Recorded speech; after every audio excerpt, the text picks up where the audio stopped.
Welcome to the Thursday Night's Triumph Over Targeting podcast. I'm your moderator, Ella. Tonight we have another special guest.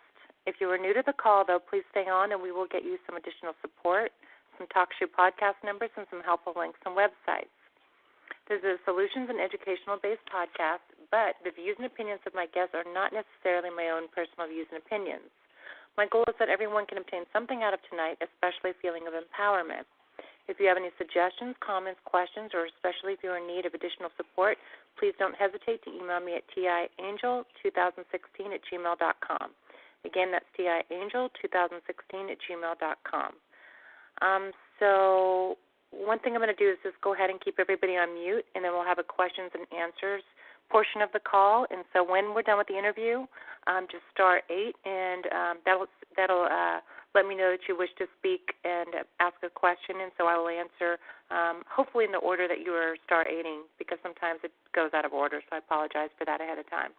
So now I want to take this opportunity to introduce you guys to Kimbrick. So, Kimbrick, you've been on some calls before. I think I had you on a Saturday night podcast. You came in and you shared a lot of valuable information, and I've kind of gotten to know you and had conversations with you over the months. So I'm excited to introduce you to other people who are not familiar with you.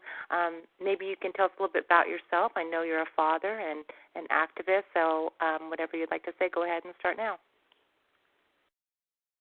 Well, I am a father. I'm a father of 3 and only 3 because under this torture program has been worded more than once that there's a possible child fathered by me that don't exist. So I have to make that clear with new individuals that don't know me. I'm a devoted believer of Jesus Christ. I know that there are other religions that exist, but Christianity is the only religion that proves that forgiveness and the pathway for repentance brings about a positive outcome without works. Simply put, I don't have to, if I wronged you on today, I don't have to do anything but repent. There is no works that I need to go and do. There's no self-sacrifice that I need to produce in my life in order to receive forgiveness from God. And the only thing He requires is that I do not hurt you again.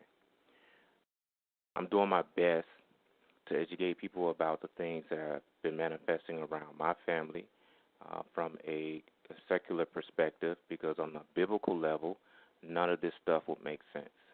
And even though the book of Revelation is coded and it does speak a lot about certain aspects of remote technology in the future, better known as the Mark of the Beast system, it still was not broken down to the point at which Class B radiation, radar, light, sound, heat technology is being used today. That is still far from the human imagination of anything being possible. Okay. Well, I think I agree with you on a lot of levels. Maybe we can start from maybe the first time that you became, or when you believe you became a targeted individual. I think that's significant, of course, for our listeners. So do you want to start at that point, or you can kind of start wherever you like?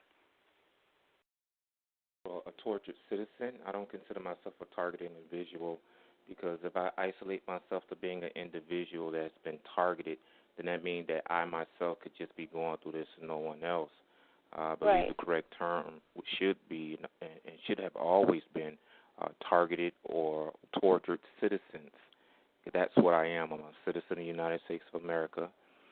To my best, the best of my recollection, the targeting must have occurred somewhere mid of 2008, but was not made aware to me and my family until late 2009, just before 2010.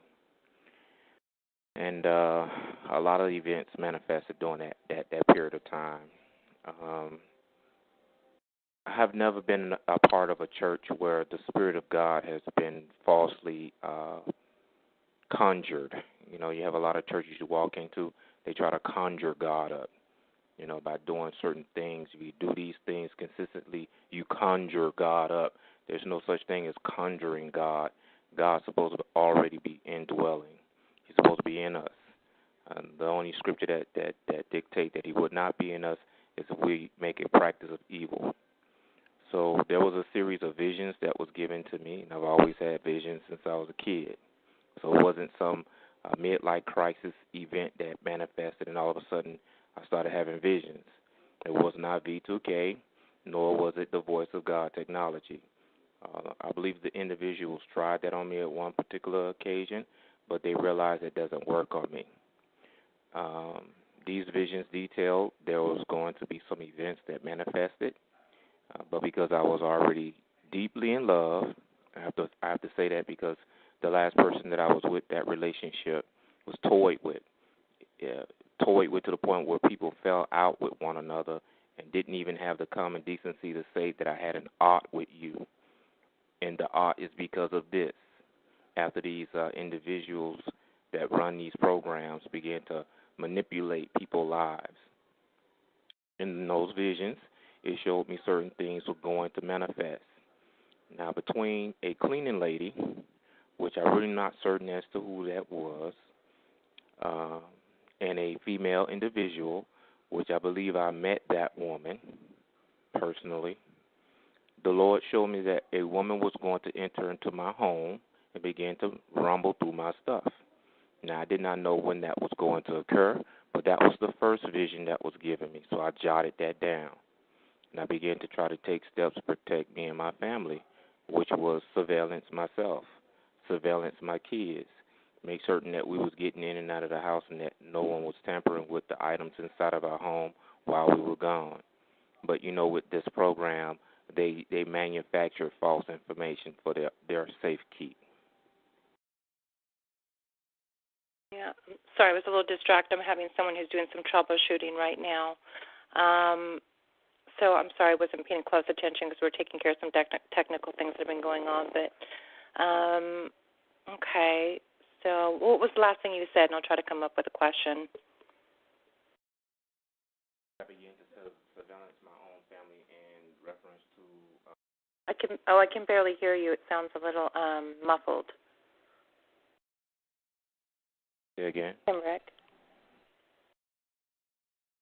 Uh-oh. Kimbrick, can you hear me? Can you guys hear me? Yes, I can hear you. Okay, great. I can hear you too now. Okay, so maybe we can talk a little bit about, as I said, we have some technical support going on in the chat room about some of the issues we have, so I wasn't paying the closest attention, so I apologize. I don't know, maybe we can talk about, like, I've heard you talk before about some of the technology used. Do you want to get into that? And I saw on your Facebook that you had some of the, maybe some patents or some articles on the technology that they use in some of the programs they do with us. Well, I'm quite sure it's pretty much the same thing that you have already covered with other guests. Yeah, but in case someone's new, because I have new people come to the call all the time, so maybe just like a brief summary. Okay, I would like to say this. They're using electromagnetic radiation against many of us. Those yes. of us that have not been biometrically tagged, and what that basically is an infrared beam shot into your brain, and it locks onto your body's signature. So wherever you go, that beam goes. The ending part of Lucy sort of previewed that when she was looking for the gentleman that was in China that had inserted those bags of chemicals in her body. When she touches the window shield of the vehicle and she begins to search by code bar, that's what that is. That's a preview of them actually having a link on certain people's brains. That's infrared. You can't see it unless you have infrared lasers to bounce off of it. If you're going shopping and you're already receiving electromagnetic harassment like my family already are and have been for quite some time now, you need to get rid of all RFID barcodes out of your home. So that means if you go to the grocery store and you get you a can of peas, take the RFID chip, scan SKU number off and toss it out with the trash. Don't leave it in your home. The less frequencies that you have bouncing around in your home, the better off you are physically. That's one thing that people can begin to do. universal batteries that come in most of the products now. If you need to absolutely buy an electronic device, buy one that the battery can be removed. You do not want universal batteries devices, because what happens is once they remote activate your system, they cause those batteries to come on and stay on. And that means that the Bluetooth and the Internet motherboard, which is most likely oftentimes all connected together, they turn those on and they build up the radiation inside your house through your own device. So that's one thing people might want to do. Another thing, as a conglomerate, a family, because if they're targeting one person, they're targeting more than one. Whether they want to accept that as a truth or not, or whether they feel any symptoms of their weapons or not, or see their gang stalking at the moment going on around their lives. It is a fact. You need to get your family together and educate them to the point that if something happens to you, they're not left in the dark as potential victims to fall prey to these people, not without a fight. What else? Shielding, I think, is really important, and you're talking about spiritual shielding as well, and I think that's equally as important. Yeah, I know about the shielding. I found out that once these people populate your neighborhood, shielding only works when these people are not in your home, your neighborhood, on your block.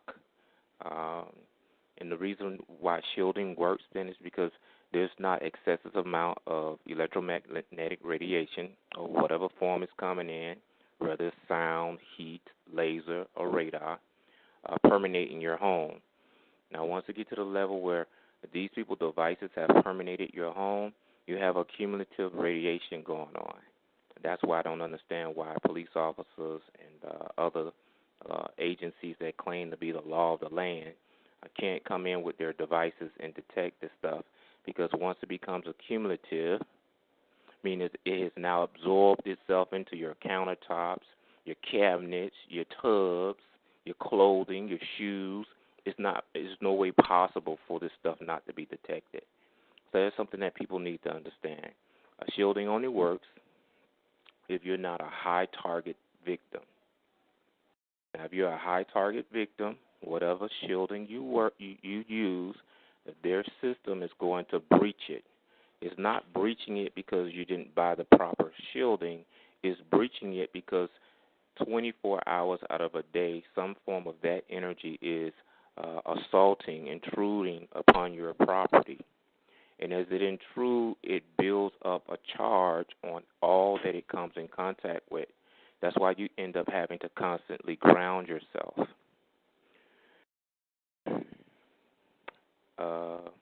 Good advice. What about how your health and nutrition? What kind of nutritional defense do you use? That brings us to the micro-nano subject matter of many of the calls that you've had in the past that people may not be educating themselves well enough about. Just recently, my nephew, who was not living with me at the time that my family became victims of this, and my son began to complain about similar body parts being harmed, and I found that very odd. Neither one of them had been hospitalized where they could have been made victims, or isolated where they could have been contaminated. So it brought me to one conclusion. Our water supply has been tampered with in some dimension. I don't know if it's the whole city water supply system or just this building has been modified for the water to be altered. Any type of vitamin regimen that people can take is great. But we have to understand we're still dealing with pharmaceutical companies who patent those vitamins and they send them out. And we do not know which batch, and I'm not trying to deter people from proper upkeep of their health. I'm just trying to get them to look at it rationally. We're not dealing with an honest society and corporations any longer. They could be contaminated with nanoparticles.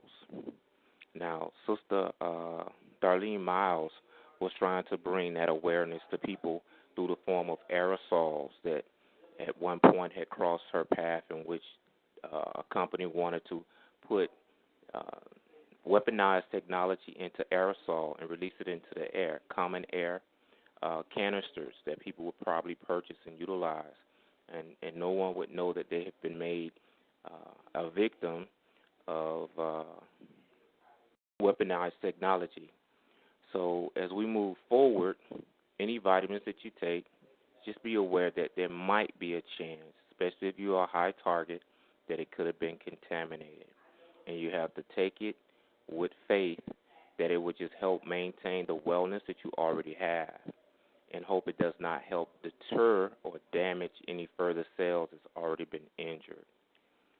I really don't have a recommendation as to what vitamins to take, how to take them. I believe that if a person is already ill, you would have to research what's going to work for you. If you were already healthy before you started being assaulted, you have to make certain that you don't take the wrong things that will help the assault that is already being manifested on your body by taking the wrong regimen of vitamins to injure your body. Because we've all been assaulted in different ways and at different levels. So I don't have a recommendation when it comes to vitamin intake or supplements. Okay. The more green, healthy foods that we can get into our body, the better. Yes. Okay. Yeah, I agree with you. In water, and there's ways you can boil water to make sure it's clean, and there are there's so many different areas that we can try to help one another or help ourselves. So, okay. So, Kimbrick, I really appreciate when you come on the call. You know so much about so many things, especially technology. So, but what I'm going to do on this particular call is, since I'm doing some technical support here in the chat room, I'm going to go ahead and say *8 if you want to ask Kimbrick some questions and let them kind of ask what they're interested in. Okay, I'm going to go to West Washington State. Hi, West Washington State. Let me give him a second. Yes, I was going to offer some support to the lady who earlier. Yeah. Yeah. But okay. Well, do you have a question for Kimbrick?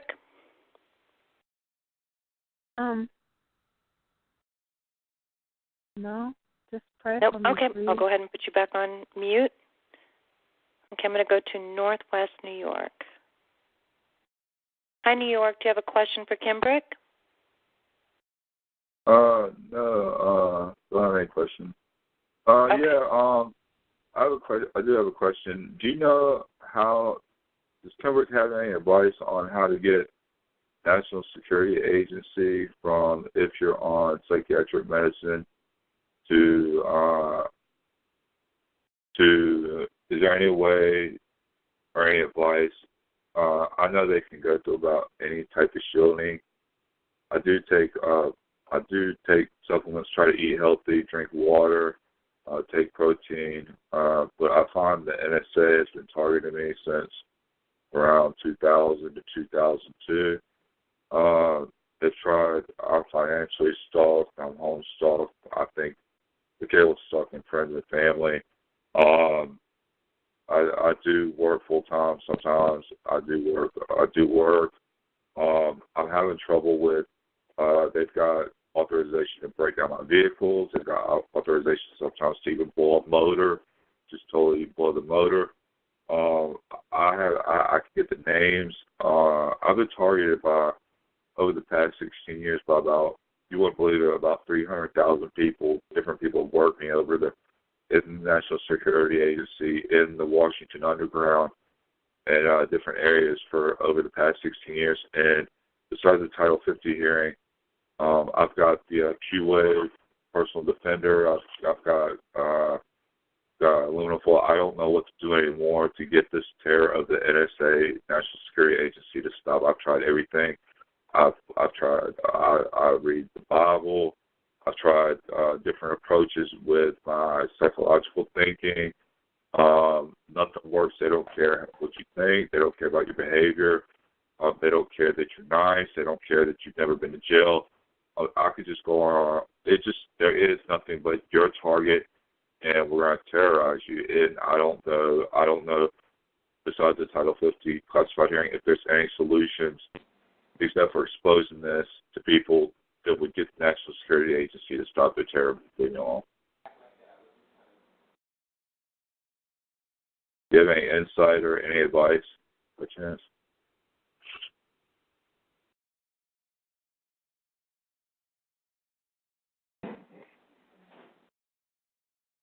Kimbrick, are you still there? I think the question many people keep asking is, where is the government in all this? Yeah, I think that what seems we to be a have common thread. Can you still hear me? Yeah, can you hear me? Yes. Yeah. Mm-hmm. I think that what we have to understand is our government has been fragmented and just as much as infiltrated as any entity on planet Earth at this point. You have people that's willing to do something about the things you just discussed, but their resources are limited. The criminals have taken over these high-profile jobs in order to keep this type of thing from ever reaching mainstream media. So unless someone from the inside begin to do their job to the point where they're unafraid, you're going to, as well as many of us, have that question: is there any insight as to how to get these people who are gone rogue and use these job positions as cover to assassinate people to get them to stop? And that's something that our president, CEO of the United States of America, is supposed to be able to help address, along with any elected officials while he's in office, he or she, because I believe that we might have a female president in the future. So I don't think that anyone at this present moment have an answer for you, my brother. We're all still seeking the same justice as you are at this point. Okay, well, thanks for your response. Thanks.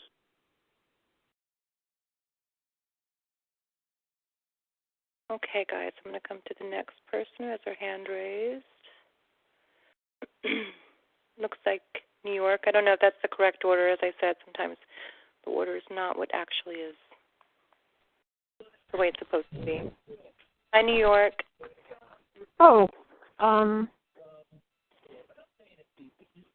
Do you have a question for Kimbrick? Oh, hi. I'm sorry. I wasn't quite ready. No, I'm just listening. Hi, Ella. Hi. It's very good. So I will mute and you can proceed. I'm not able to get the sound on my computer. Is there something going on with TalkShoe? Well, I actually had some technical support in the thing, and I don't know if maybe whoever usually comes into Perpet did something to the audio that affected the chat. I'm not exactly sure. I mean, we can only speculate, but, I don't know.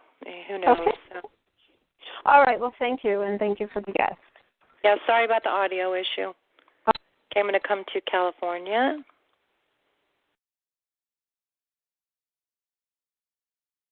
Hi, California. You have a question for Kimbrick? Yes. Hi.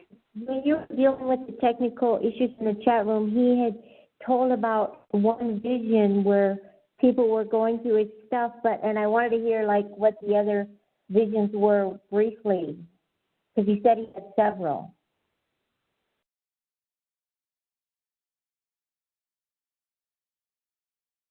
Kimbrick? Yes. Just checking if you're still there. Did you hear her question? Because I could barely hear her. I didn't hear if you were speaking to me in reference to the young woman, I didn't hear her. Yeah, I could barely hear her either. Something about, go ahead, maybe you can say it again or speak closer to the phone. He had mentioned one vision where he saw somebody going through his stuff, and he said he had several visions, but then you came back from them, and we didn't get to hear the other vision. Oh, she's talking about the visions. The first vision was the vision that there was a woman that was going to enter our structure. That happened. The second vision was that A wealthy family was going to become a part of the events that was going to manifest. To this day, I don't know who that family could have been. The third vision was that military dogs were trying to assault and attack the things that, to me, the interpretation of that vision was that will bring wealth to my family, finances, my job, housing. We won the housing lotto for that year, and just as that vision predicted, there was someone to intervene and caused us to lose that housing. Mm-hmm. The other vision was that a group of military individuals, I believe that they were related to the person that was involved, was going to get involved as well. That could have happened, and I wasn't cognitive enough to see it around me. The last vision was that the Lord showed me that my ex-fiancé, the local cops here in Miami, Florida, was going to concoct a story about assault. When that vision came to me, I woke up. I woke my oldest daughter up. I wrote down what I saw on a piece of paper, and I told her before she went to school that day, be careful because there's something going on around our family, and we're not aware of it yet. Thank you. Wow. Thanks for the question. Okay, Kimbrick, let me get to the next person. Lord, I'm going to come to you.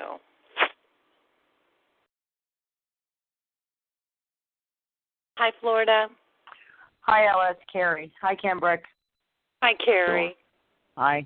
I had a question or a comment or a question actually about what are you doing spiritually to cover yourself? Can you talk a little bit about how you're doing that, and do you see any results from it? Well, because most of this targeting that I've experienced is to try to make me into a liar before the public eye without me knowing it. Okay. I try to stay to myself, not because I want to isolate myself, but because these people have started following me to church. And when I got to church, people began to gossip about the tidbit. You know, they never share the whole story. Or if they do share whatever they share to individuals, they share to the point of which they're trying to convert the individual to believe as they believe. And when I saw that people in the church was being tampered with, and I understand what it means to go out and win a soul, I stopped going to church and I became reclusive and just began to meditate on the Word of God and stay to myself. There is no magical method to stay positive in something like this. This is horrific. I don't care who's going through it. And I've seen my children go through changes under these people's operations, and there's no purpose to it. Okay, you can create a cover story as to why you're attacking me, but what's the cover story for attacking my children? So I try to stay rooted in the Word where I understand revelations. Now, if revelations had never been written, and we were all going through the things that we were going through today, we would all walk away from God, because there would be no hope. There would be no insight as to why this occurred.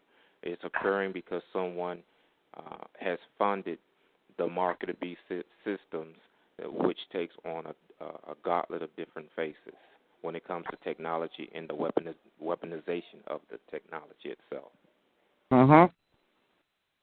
Thank you. I agree with that, and thank God. Praise God for revelation, because we've already won this. So thanks for your testimony. I appreciate it. You're welcome. Thank you. Okay, let's see. I'm going to come to Lily Room. I know who this is. Hi. There's a call. Hi. Hi, Ella. I think you're a great speaker tonight, Kimbrick, and I noticed on Ella's introduction of you, which she wrote down about you, it said something about you are interested in poetry or songwriting and things, and I'm also a creative writer. And I had wondered if you, like me, have felt like sometimes they kind of like try to steal your creativity, your thoughts, or whatever. You see them like maybe posted, in another movie, or somehow like they might have stole them. They're very unique writings or thoughts. And I wondered if you have noticed that. And I had also wondered too if you have like an email or a website where we can see some of your writings, or if you've done any public kind of stuff, because I love to collaborate with other creative writers. Well, to answer that question, yes. As far as having an actual website or an email account to preview some of the writings that I've done, no, because since 2012, a lot of the email accounts that I established and I had written poetry or created worship songs on, they were either hacked into and the passwords manipulated or at one point, or the server switched, and then when I go to access that account, it would tell me that I entered the wrong information. Those devices in which those accounts were created on that had the stored information to access it, they were knocked out by Skylar technology. Okay, so, I can. The last, I apologize for all these it's that when your body is under assault, it does up into the neural networks, and you end up with a speech pattern that is not the usual speech pattern that you would have. The last email account that I created that there might be still some creative writing on, which is Google Plus, is that Mr. H. Awesome. I don't think I put anything else on those other accounts once I realized this identity theft had gotten so pervasive. Yeah, I could totally relate. I'm down to an old-fashioned typewriter. I refuse to write anything on any computer anymore.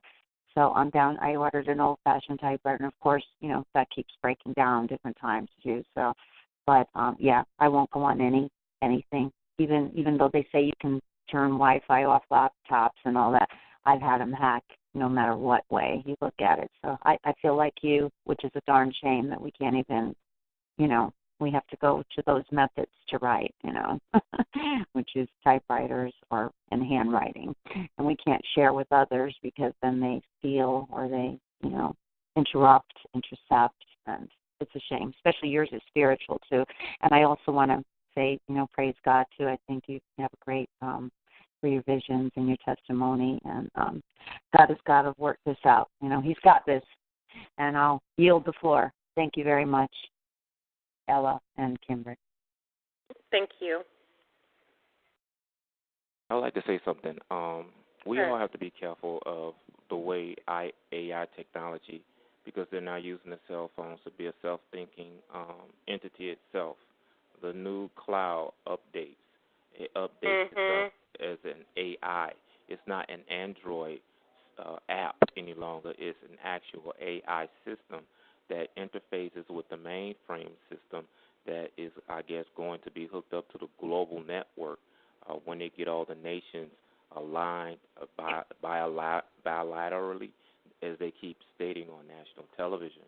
So we have to understand that anything that we creative write or do as a project of activism, and it loads to the cloud, instantly someone on another spectrum could see what you're doing, probably see what you're doing as you're doing it. So back up your things if you're going to continue to use modern technology. I'm not against modern technology. I'm against the way that it's being weaponized. Another thing I want to encourage people to do is, if you can, get away from routers. Don't bring a router into your home, because when Skylar, please look that up, technology is being used, they program Skylar technology. Some people know it as the Stingray technology. But when they bring that inside your neighborhood or your building, it searches for devices inside your home. And because they already know how these devices work, they know the patent number off of it, they know what frequency it's broadcasting on, they set the Skylar technology to look for that broadcast signal. So when it finds that broadcast particular signal, it knocks it out. So your cell phone might stop working on you suddenly, and it's a new cell phone. Why? Because Skylar has locked onto it.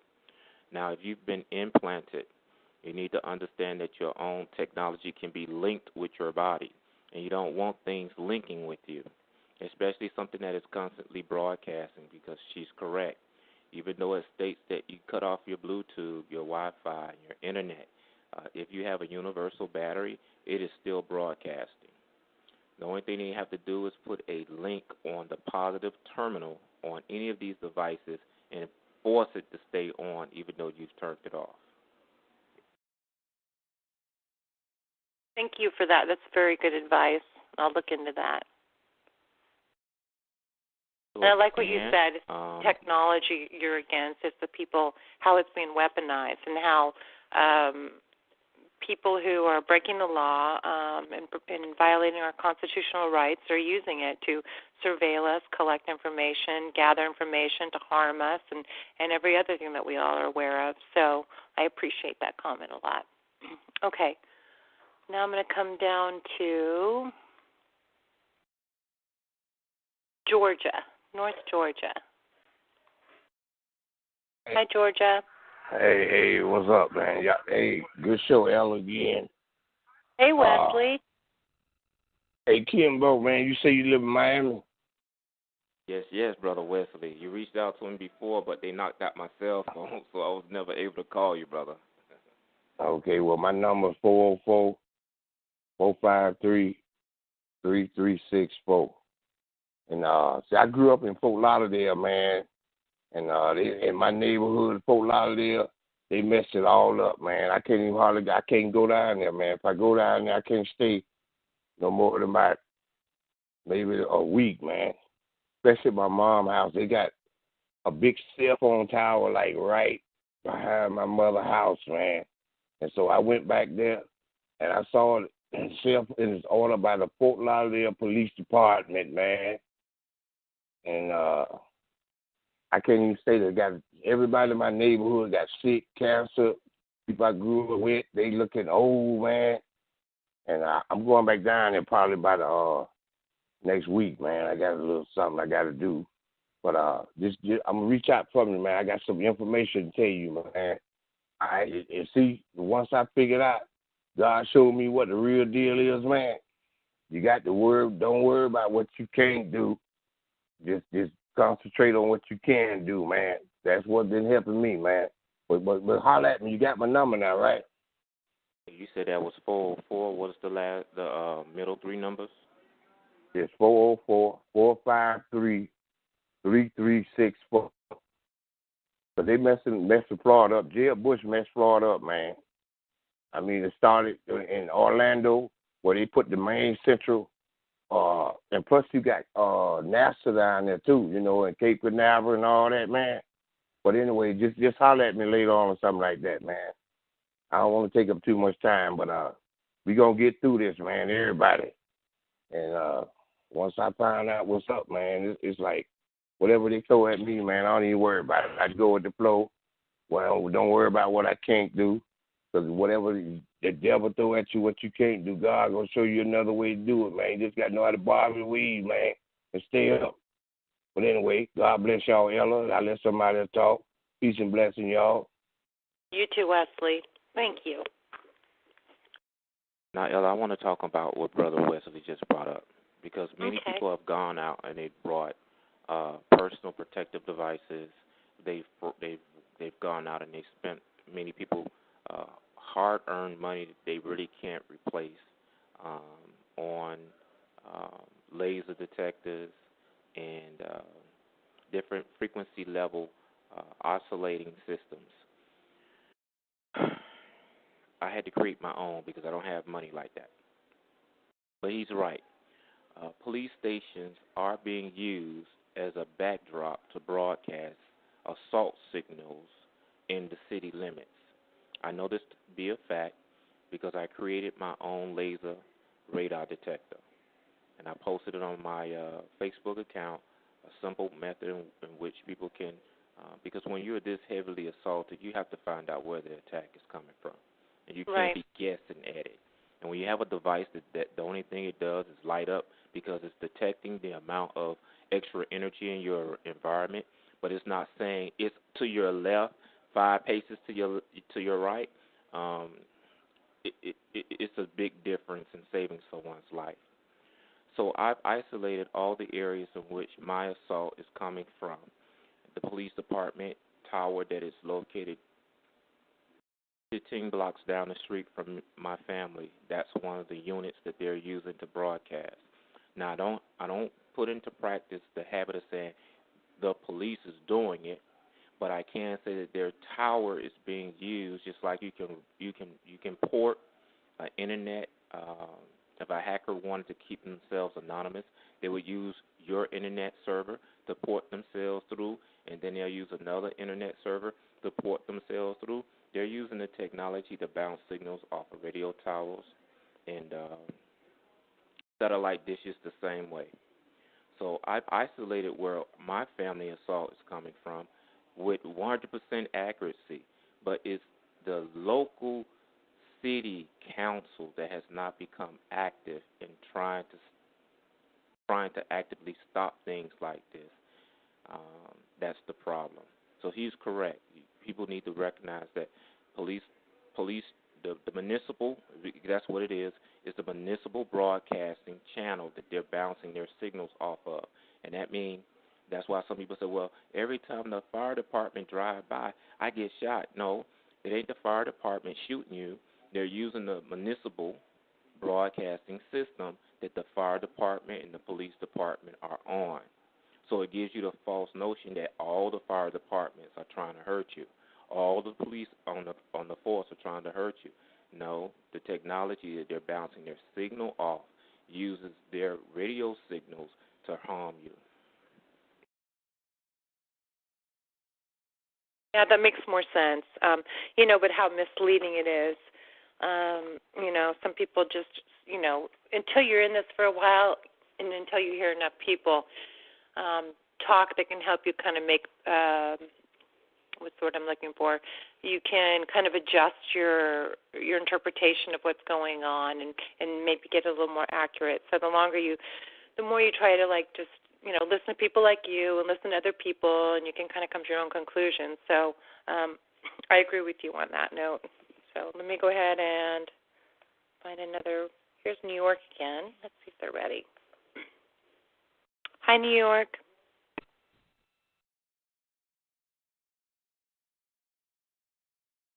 New York.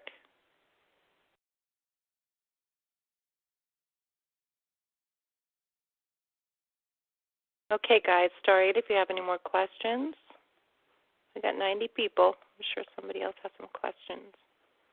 Okay, now, Ella, I want to talk about something else. I want to talk about the difference between nano or Z-Rob. Most people know him by Z-Rob, micro nanotechnology, medical implants, and the difference between being biometrically tagged and just having a radio RFID chip in your body.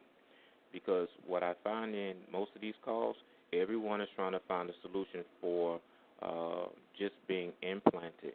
And if you've been poisoned with micro nanotechnology, and you have not been implanted with a RFID chip, you're not going to get the same results trying to purge your body as someone who's just been regularly implanted with an RFID chip, because they're dealing with probably 1 or 2 or 3 of those things placed precisely in different locations of the body, and it can be found. When you're dealing with micro nanotechnology, you will literally need your blood examined to know if you're dealing with that type of poisoning. Now, medical tagging, which is still a RFID chip formation of a satellite GPS chipping system, works on the hospital networks, which is not the municipal networks. All hospitals are being retrofitted to work on a international global file sharing system. If you have been unjustly implanted with one of these medical devices, you would have to go about purging your body a little differently. You're dealing with satellite assaults not just RFID chips. An RFID chip, when it comes in contact with any electromagnetic field, it can be activated or have some type of response. But when you're satellite chipped, your assault is worse because you're not just dealing with walking through an electrical magnetic generated field, whether one is produced upon you or around you. You're dealing with multiple satellite systems. So that means this goes out for the people that say, well, I know that the airplanes are involved in my stalking. No, you're dealing with the airplane's satellite system. Because when they pass over, you feel these jolts or these pains because you've been fitted with a satellite assault GPS tracking system or micro nano system that responds to satellite response systems. So people need to understand what they're dealing with before they go to try to resolve the problems that they're experiencing, because you're not all experiencing the same problems on the same level. And you know what works for one person because they just have a simple RFID chip, and you have the 7th generation micro nano systems swarming in your bloodstream, you're not going to get the same comfort by trying the methods that they've used. Hope that helps someone. How do you get all your information? Because so much of what you say kind of resonates as the truth to me. So how do you find all your information? To be honest with you, Sister Ella, I just keep on praying. I go to sleep. Most of the time I wake up, the Lord gives me some type of indicator to go look up something or to watch a certain show, and the information is contained in that show. Now, I know that they have what they call dream sharing. That don't work on me either, because when they try to access my cerebral cortex, my midbrain, for their foolishness, I end up speaking to them. You know, so they don't really try that with me often. So these people that may have experienced stuff like that in the past, the criminals can't say that they're successful with that. So my information is coming from me actually just seeking out an answer from God. And I either have a conversation with someone that I personally know that brings the subject up and we bring it to a closer review, or I end up coming in contact with the information beforehand, and then it shows up on something later. Now, because this is a gift, that's not something that I have. I don't have the gift of psychic abilities. The Bible said God gives his children the spirit of foreknowledge and wisdom.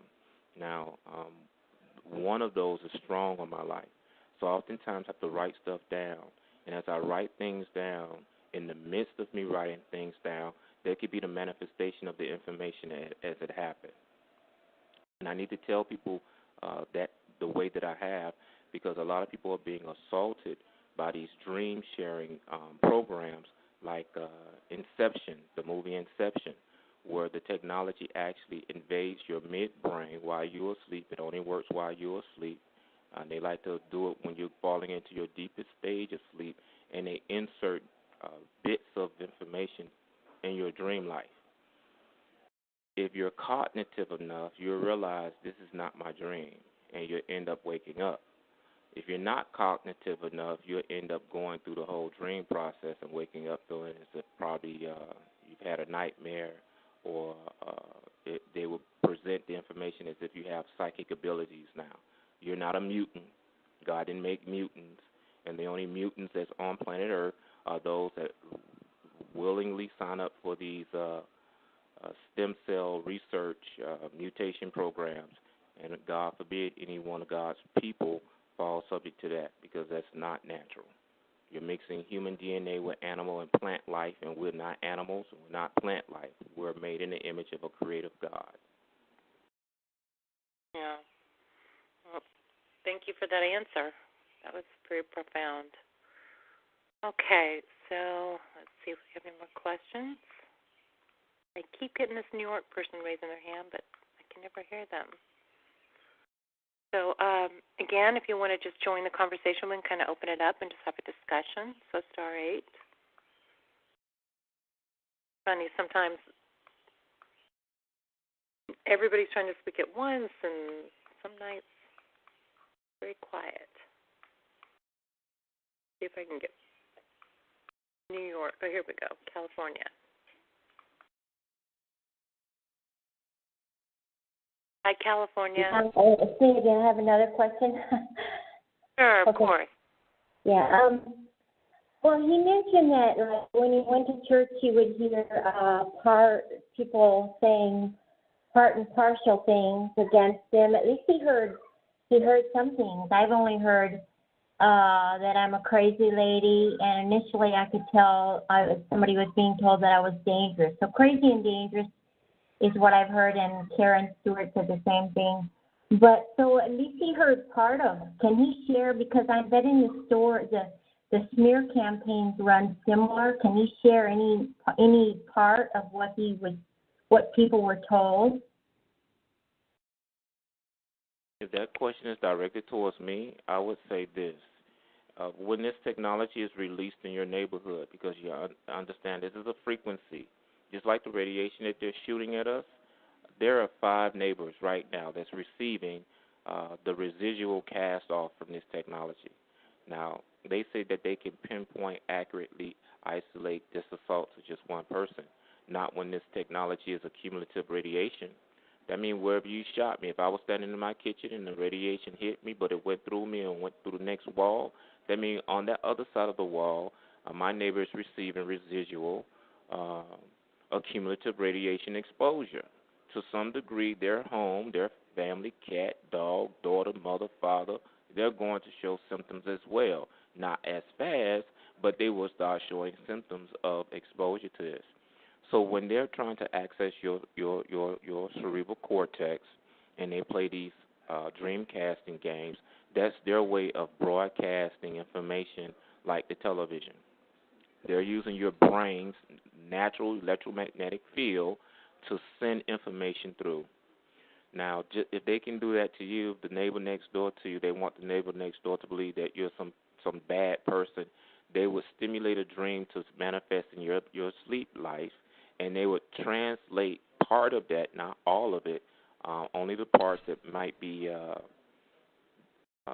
damaging to a degree to that other person's mind with the visual of who you are.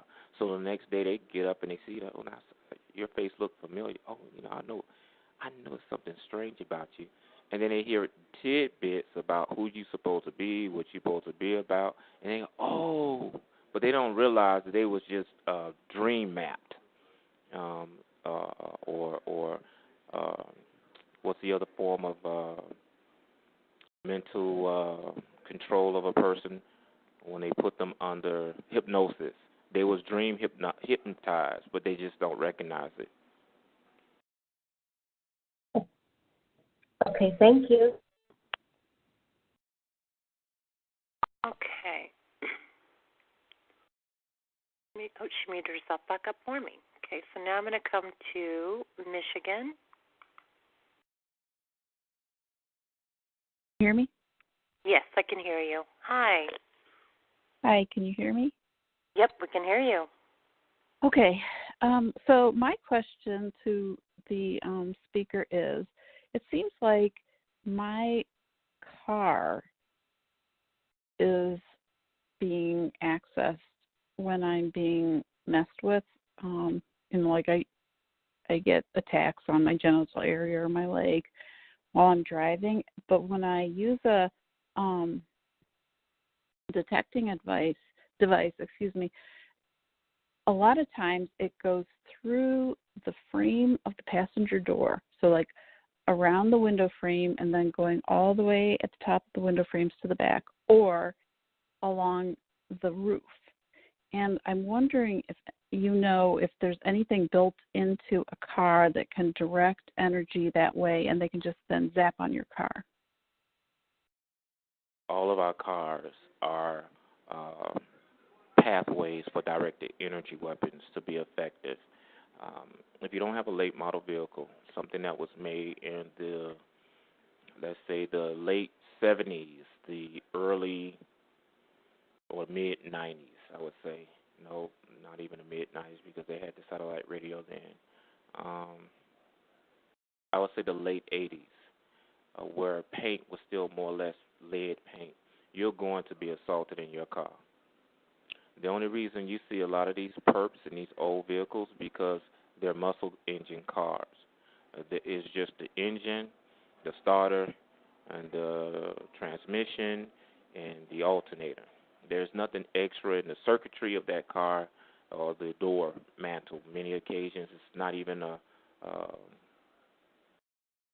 automatic window or automatic locking system on those cars. And they're heavily insulated with lead paint, which they did away with. Anyone that have purchased a vehicle somewhere after the 1988 year into the 2000 year, you're dealing with brain cars that has an onboard computer. So how this technology works is if they can't shoot you, they look for devices that have onboard computers. Because just to show us the system itself, the car itself has an onboard computer, then that means they can access the computer and use the car to assault you. The best example I can give to you guys about that is Fast and Furious, when they was looking to take down the cartel, and they was chasing these guys for a brief moment, and they shot an electrical pulse magnetic gun at the vehicles to knock them out. It's the same. It's the same process. But instead of having a gun that they propel at the car, the satellites and the lighting systems that we're all using for GPS tracking, when Uber and Lyft pick you up, they're using those channels to access your onboard computer and use your car as a weapon. Every time you put on the brakes, and for those that are heavily targeted, you should know by now that you end up making more stops along your route than a normal person would. That's because they're trying to use your braking system to build up enough electromagnetic field on the bottom chassis of the car that when they shoot you, it goes through the whole car. You want to get rid of any car or not use it as much that has cruise control built into the steering wheel. That's a danger. It's a circuit board. I'm sorry, I'm being assaulted so badly. I'm just pressing through it. There's a circuit board that runs through the steering column, and most likely an airbag. These all work on sensors. Sensors can be caused to be triggered to be activated at all times. The bag won't explode, but the system itself is reading on the board active, so it's sending current through that port. Bluetooth. If you have Bluetooth in your car, get rid of it. Deactivate it completely if you own the car. If you don't own the car, don't try to drive the car as much. So my car is if you have satellite radio in your vehicles, try to replace it with an old model radio, a simple radio, and get rid of the long antenna. Get a short antenna because sometimes they cast off electromagnetic fields off of the antenna itself into your face through the windshield. What else? A modern car is not the car to be in if you're being assaulted. I think that's the best thing I can tell you. And if that's the only thing that you have at this point, try to drive it as not as much as you don't have to. You have to understand that all the lighting system works on a municipal system. That's why the cops can say shut down a certain area, and they close down all the lighting systems for that area. So every time you pass through the city lighting system, if you live in the inner city section, not a rural area, you're actually running through one of their systems that they use to shoot off of the lights that control traffic into your vehicle as well. The LRAD, or am I off? Is that the wrong thing? Say again? I'm probably thinking of the wrong thing.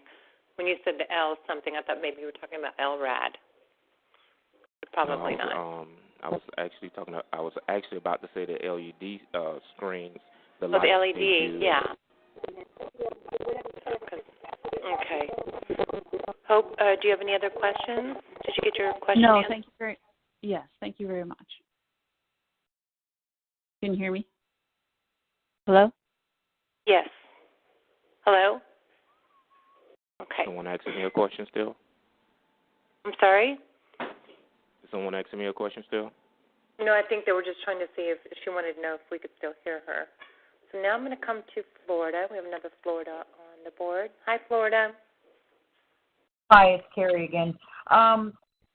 Kendrick, did you say that you were not getting V2K? And if you're not, how is it that you said something before about it didn't work on you? What did you mean by that? Can you elaborate a little bit? At the beginning of this scam that my family is under, these people started using their dream casting manipulation. And because I've always had visions, vivid visions from God, not portionalized bits and fragments of information, I found that odd. I was like, well, what's going on? That was my first indicator that something wasn't right around my family, along with many others. So when I started hearing people talk about V2K and the voice of God, and I read about dream sharing myself, I was like, okay, that's what these people was trying to use on me, but because the way my mind worked, it wasn't working. You know, they mostly try to implant into you an emotion or a desire. Now, I will say that their frequency manipulation on the human desires, that worked briefly. And that worked briefly only because I was not aware that this type of technology existed. And coming from a childhood background of being a believer, anything that ain't godly is always associated as a spirit or a demon. Right. So when things started becoming or seeming to be out of balance with what was spiritual truth, I started looking at it as that must be a demon or that must be a spirit. And they like when you're uninformed like that because they play on your religious beliefs. So if you believe in aliens, okay, we'll broadcast an alien your way and have you believe that an alien visited you. So their first attempts on me with this technology, it didn't work. Now, they're using now around me what seems to be a Wi-Fi broadcast system because at times here in this house, because they've shot this house so much and there's so many frequencies bouncing out of this place, their conversation is picked up. There's a female and a male that constantly communicate with each other. At one point, it was an Hispanic group of people. Now it seems like there might be at least one American with them, unless they just choose to speak English during their broadcast transmissions. One person seems to be very young, somewhere between the age of 20 and no more than 32, and the other person seems to be fairly older, like 39, 50-ish. Did that answer your question? Yeah, one more question. Do you think any of this, did you sense or feel or know that any of it could be just some cursing going on in addition to the electronic harassment, like cult activity? Cursing? Cult activity. Santa Maria came up back in, 2013, and at that point I did not know that there was a group of Latinos that had jumped on this bandwagon of corruption. And I began to vocalize certain things that only people that was in the occult world would have known. And that's really what made these people uncomfortable for a while at one point, because they was asking among themselves, where is he getting his information from? And because they had already established that their technology wasn't streaming this stuff through me for me to respond to, it put them on edge for a while. But you know what? When people are evil and they're flagrant and they're deceit, sometimes the fear of God don't affect them as strongly as someone with strong moral convictions. Because a normal person, when the power of God began to, the real power of God, not no made up string of events that someone put together and then made it appear that this was real. Right. When a normal person come into the pathway of the presence of God manifesting, they stop doing wrong. But these people, I don't know, they have to have a hardcore lifestyle with the satanic world. Yeah, I agree. All right, thank you. I appreciate your time. Okay, let me go ahead and mute her.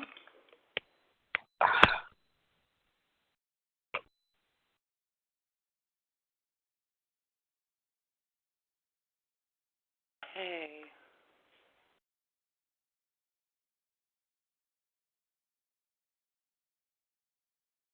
What do you have planned for?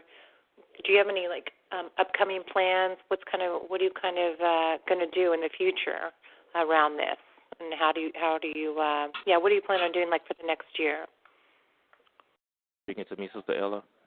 Yes. Just trying to see what kind of plans you have. That's a difficult question to answer, my sister. No, I can't answer it. I said just trying to make it through the day, trying to do as much activism as I can.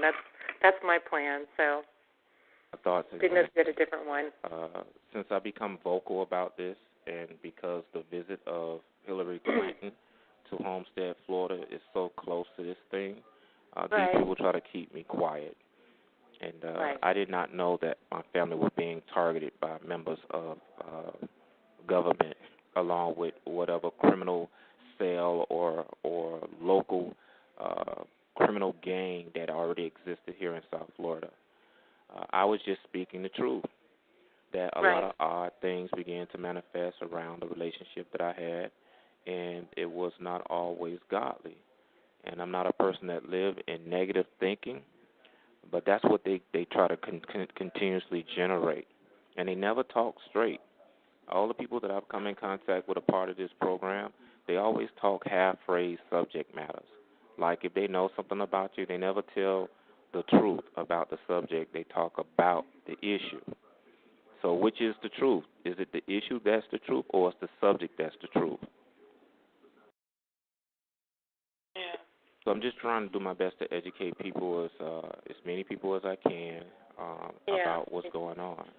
We can't have another generation of human people being tortured like this. Yeah, I agree. I feel the same way. This got to stop. Okay. Let's see. Anybody else? Okay, here we go. Northwest California. Hi, Northwest California. Hi, Ella. It's Barb. Hi, Barb. How are you doing? Doing all right. Yeah, good. Okay, so Kimbrick, I have two questions, and excuse my, I don't know anything about the subject matter. I don't even know if I'm asking the question right. But there's something about nanotechnology that I'm hearing that grows antennas in your body. If I even ask that question right, I'd love you to comment on that. And the other one is, these new cars that are out that run on batteries, these hybrids, they feel really bad to me. Are they putting people in a worse position for targeting?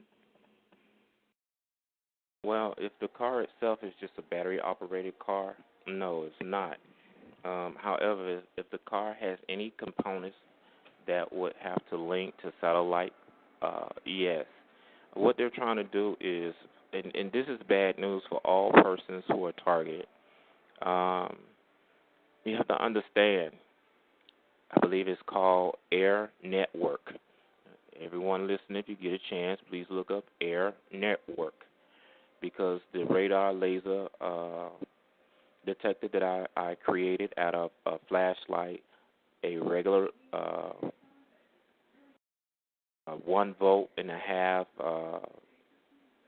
laser pointer, and a CD, it will pick up the trajectory of that aircraft if it's a part of my assault. So let's say a plane is flying over me and someone has punched in the numbers for their GPS system to affect me on the street. The only thing I have to do, and I don't even have to look up in the sky, is point my device up toward the craft itself and determine where it's headed. Now, if you're being assaulted by an airplane from above, there's really no way to shield yourself or run away from that, because it's horizontal. It's not. It's vertical. It's not horizontal. Anything that's coming at you from a horizontal point of view, you can get out of the pathway of that. Anything that's vertical, you really need some sturdy shelter to remove yourself from the harm. So these cars, what they're trying to do is make them satellite compatible. So as these devices are being used to assault people and torture people, the signal bounces off these new cars. So once the plane gets through assaulting you, it bounces the signal downward to a car that's already in that area. Maybe it's Lyft, maybe it's Uber, maybe it's somebody else on their cell phone that have their GPS tracking system turned on. It bounces that signal back horizontally, and then it locates you again. So it feels like you're being shot from multiple locations. The criminals that live here in South Florida have been amazed by the satanic deflection that God has given me against their weaponry. Because when that is occurring, I take my device and I isolate out of all the many people driving by me which car it is. And they know that when I shoot their car, I just knock their signal out. So I don't know how sensitive everyone else is to this technology, but I can isolate those who are assaulting me way before they come to at least three to 2 blocks to me. I know if they're driving a vehicle, what car it is on the street. You cannot be on the public road being assaulted by lasers and radar and not defend yourself. So you need something to knock the signal off your body, or at least block it enough where it's not building up on your skin tissue to the point where you're burning while you're walking or you're driving down the street. I hope everybody listening, because it can be done. And I don't walk around with no shielding to make myself look stupid. So when people ask me what am I doing, I'm telling them the truth. I'm blocking what you cannot see is a Class B radiation being shot at my body. At this very moment, attempted murder is being performed on me, but you can't see it. What's that you're holding? Well, this is a laser detector. It determines to me where the assault is coming from and basically who. So by now, the secret police that's been in this location more than once have already seen me using my technology that I made, and they realize it's accurate. But have anyone done anything yet? No, because we're still dealing with a society of people that believe in kings and queens and not the power of God. The other question. Oh, the other question was about, and I don't even know if I'm getting this right, but I'm hearing about nanotechnology. If you're poisoned with Z-Rob or micro nanotechnology, which is supposed to be the 7th generation form of this stuff or greater. But specifically the ones that grow antennas in the body. Right. Once these things create a circuit board in your body, that's what they're doing. It's very difficult for that particular person who's been poisoned. You've been poisoned. It's deliberate. You didn't ask nobody to do that to you. It's very difficult to get away from the electromagnetic fields that can be built up around you, because technically we all walk into electromagnetic fields every day. We walk out of our home. If you're not living in a brick home, which is concrete, brick home, or some type of mortar, strong, hard mortar home, these frequencies are harming you wherever you go if you're already a target individual. Now, what those antennas do, what they claim they grow are antennas, but they're creating a circuit board of your own hair follicles. What it does is it creates an electromagnetic field on your whole entire body. So your body become a broadcasting post. It's bad enough that they're spraying barium particles of aluminum and other metals in the sky with the chemtrails, but when they can get you and poison you with these things and they create these circuit boards through your body, it's even worse, because if you pollute the human body with enough metals, it automatically becomes an antenna. So let's say they poison your feet with metal. Your feet would be the only part that would be broadcasting. If they poison your whole body with metals, your whole body could be a broadcasting system. The lead that was found in Flint, Michigan's river, for all the many people that was taking a bath in that water, way before it was publicized that it was contaminated, way before they ruptured whatever they ruptured, that lead may have already been in the water system. No one ever knew about it. These people are coated now with a layer of lead. So when they walk out into the neighborhoods in their city, if this type of heinous act is being done in their community, only those that's been layered with that lead and it has absorbed in their skin tissues deep enough where it's now a part of them, they're the only ones affected by electromagnetic assault. Everybody else walk around like there's nothing happening. Right. And I agree. I think the chemtrails are putting this nanotechnology. I mean, you don't have a chance. You're breathing it. You got to walk out your door, you know. Tom. Okay. Thank you. Thanks for your question, Barbara. Okay. Now I'm going to come down to West Washington State. Hi, West Washington State. Hey, hello. What's happening? How are you? Yeah, I'm doing well, Al. How are you?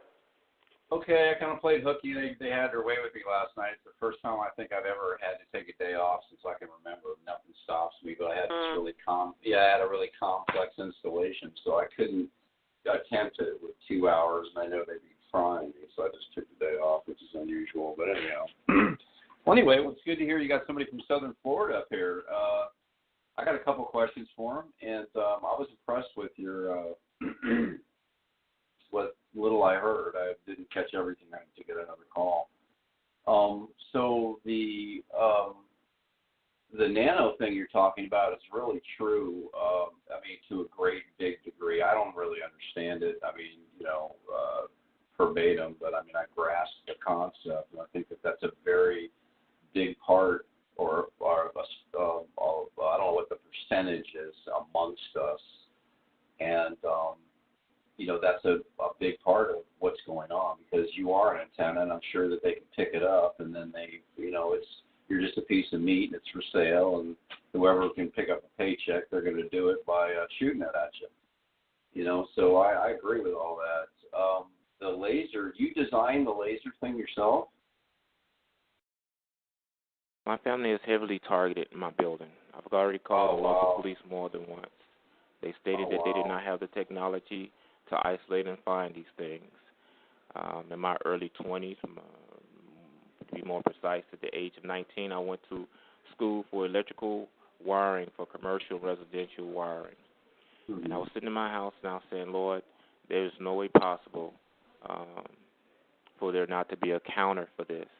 And I had already purchased one of those CC308s. CC308 only indicates that, you have an excessive amount of extra energy in your house. And at times it can point to a wall, but that's only if there's one person using this technology. When you have multiple persons, because what they do is they move people into your neighborhood slowly. This is why the energy becomes accumulative. And as they move people into your neighborhood slowly, they begin to use more and more of this energy from one direction. So what happens is when we buy those devices, it overloads the device, and it can't tell you any longer where it's coming from. Is it the door? Is it the wall? So the Lord showed me how to create a laser radar and even microwave detector, because what happens is microwave bounce off the reflective glass of the CD. The laser interrupts the other lasers that's already being used, or radar, because radar is still a form of laser. Right. And if they're using sound technology, the device itself will vibrate, because, again, you're interrupting one field of frequency with reflective glassing. And the only other thing I added to the flashlight was I took some old camera film, and I cut it to the dimensions of the lens of the flashlight itself, so that it becomes an infrared flashlight. So if they're using infrared in the house, it would bounce off the infrared, because the flashlight is broadcasting or projecting infrared. You have to have something to interrupt what they're using to identify where it's coming from. Exactly. That's I hope what I was thinking. Yeah, I was thinking about that. I have somebody that who's my roommate who can build that. He builds lasers, but he builds them for music, gigs, or they have them, and these things are, when they put it into a music presentational format, they have all these lasers running all over the place. You know what the story is with that today. They have it everywhere. So he builds them, but he said the prices of them have come down if you buy one, but he can build it from scratch. So I'm sure he can come up with something. I was definitely thinking down the lines of jamming. In other words, you're an antenna. You're just like a telephone, basically. They dial your number. They don't have to, you know what I'm saying, because it's computerized, but they can direct the energy to your body, which is an antenna, and then they can, with me, they are really advanced. I mean, it's like last night, they hit my forehead with extreme pain, like you got a migraine, and then they slowly made me throw up, continuously. They can control different parts of your body because of the amount that you have in you. And then I have heavy metals. I had extreme lead, mercury, and copper. Getting ready to take another test right now to see if I've gotten any of it out of there. But I'm just guessing. I have no idea what they're using as far as to do this, but it's pretty sophisticated when they can, they can upset your stomach. They can actually move the liquid up your esophagus, and then actually make you start throwing up. They do this 3 or 4 part thing because I'm feeling, I'm studying it while they're doing it, even though I'm in extreme pain. So they got it going on as far as directing energy around you. But I just wanted to be able to try to jam. In other words, there's different types of jammers. There's GPS jammers. There's all kinds of different jammers. I wanted to be able to, in the interim, before I get this crap out of me, jam the actual frequencies that are coming in. In other words, when I'll lay down in bed and I have this huge vibrator, it's a massage vibrator, and it's got a big ball on the end of it, and I turn it on, and it vibrates and it makes a noise. So when they're directing the energy to a specific body part, your genitals, whatever, if you put that on there, it helps break the signal up of what they're directing it to. So I was going to try to make something bigger, that would do just that. I just don't know where to start but I have somebody who can build it, if I can figure out what the hell it is. And I'm sure they'll switch. They got so many different, they got microwaves. So I got a microwave detector I just got once, only $40. I do have an RF Explorer, so it's documenting, what's coming in. But it's it should be set to W for Wumbo. Anyway, so I really appreciate that. As far as I'll look at that, and, that aspect of it, and see what I can come up with. But I appreciate that. That's what I just wanted to do in the intro for a couple ladies and myself. Try to figure out a way to break the.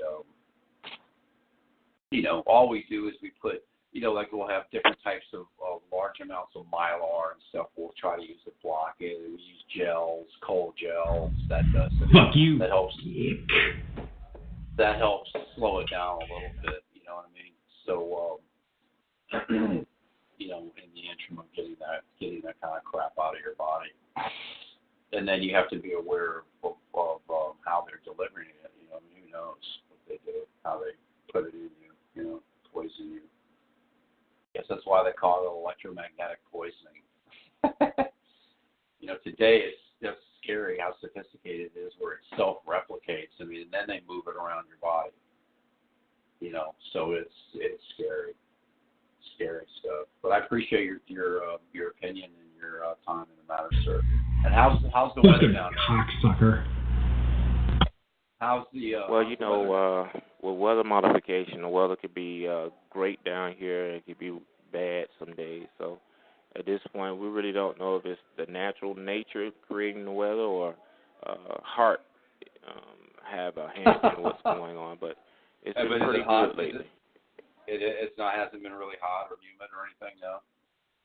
Well, it's always hot. I believe that's why they, back in 1993 or 1998, brought the first form of this weapon to South Florida because no one would question if there was extra heat being translated from one person's home to another because it's already hot here, just like Texas.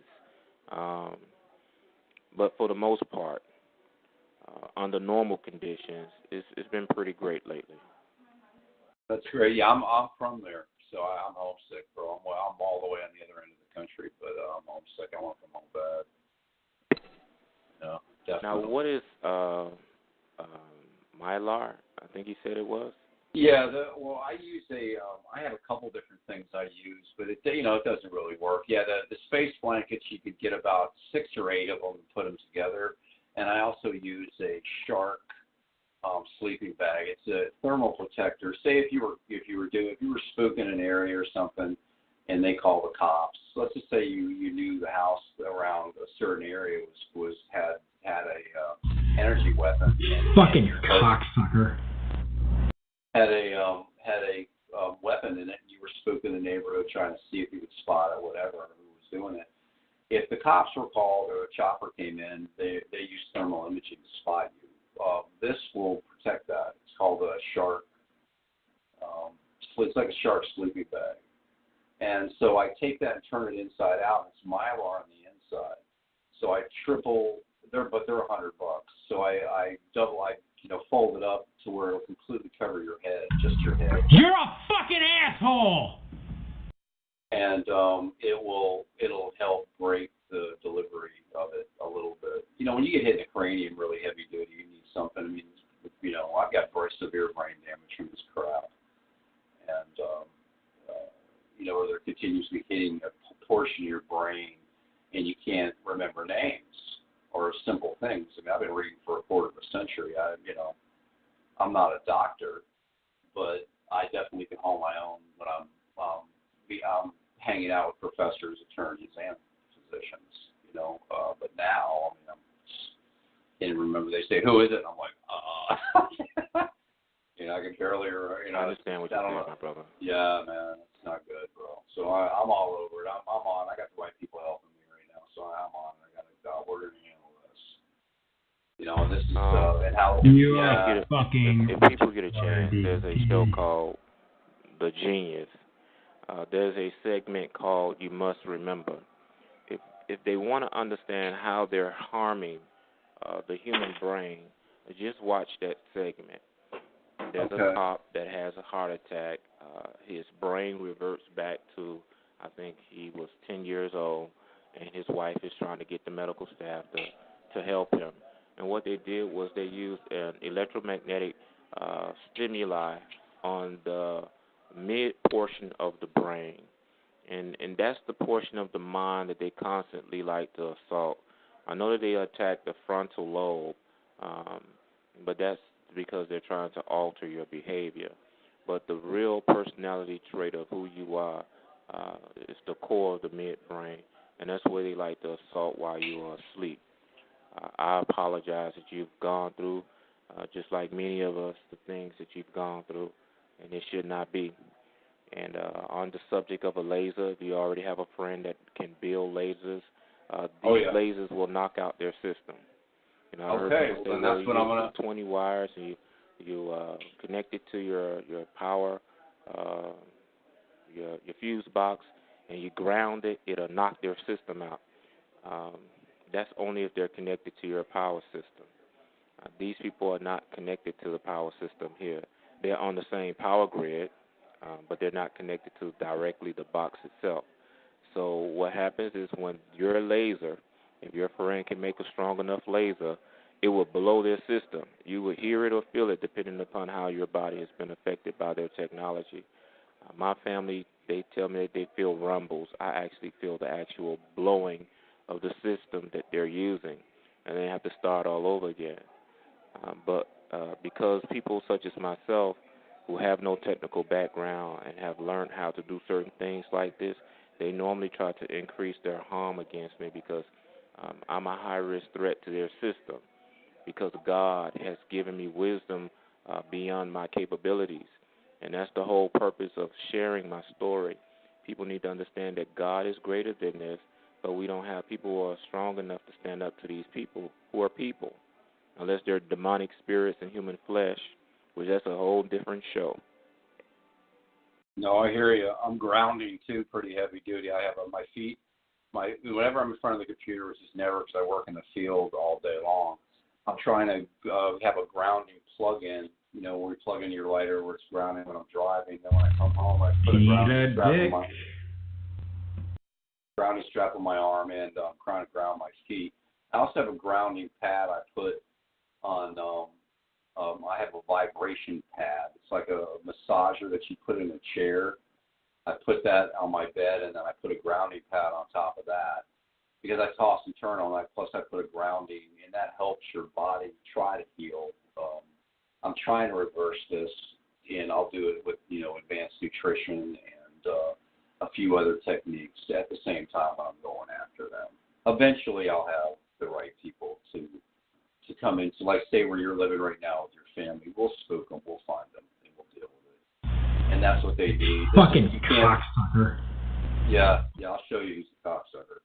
Anyway, so, exactly. And,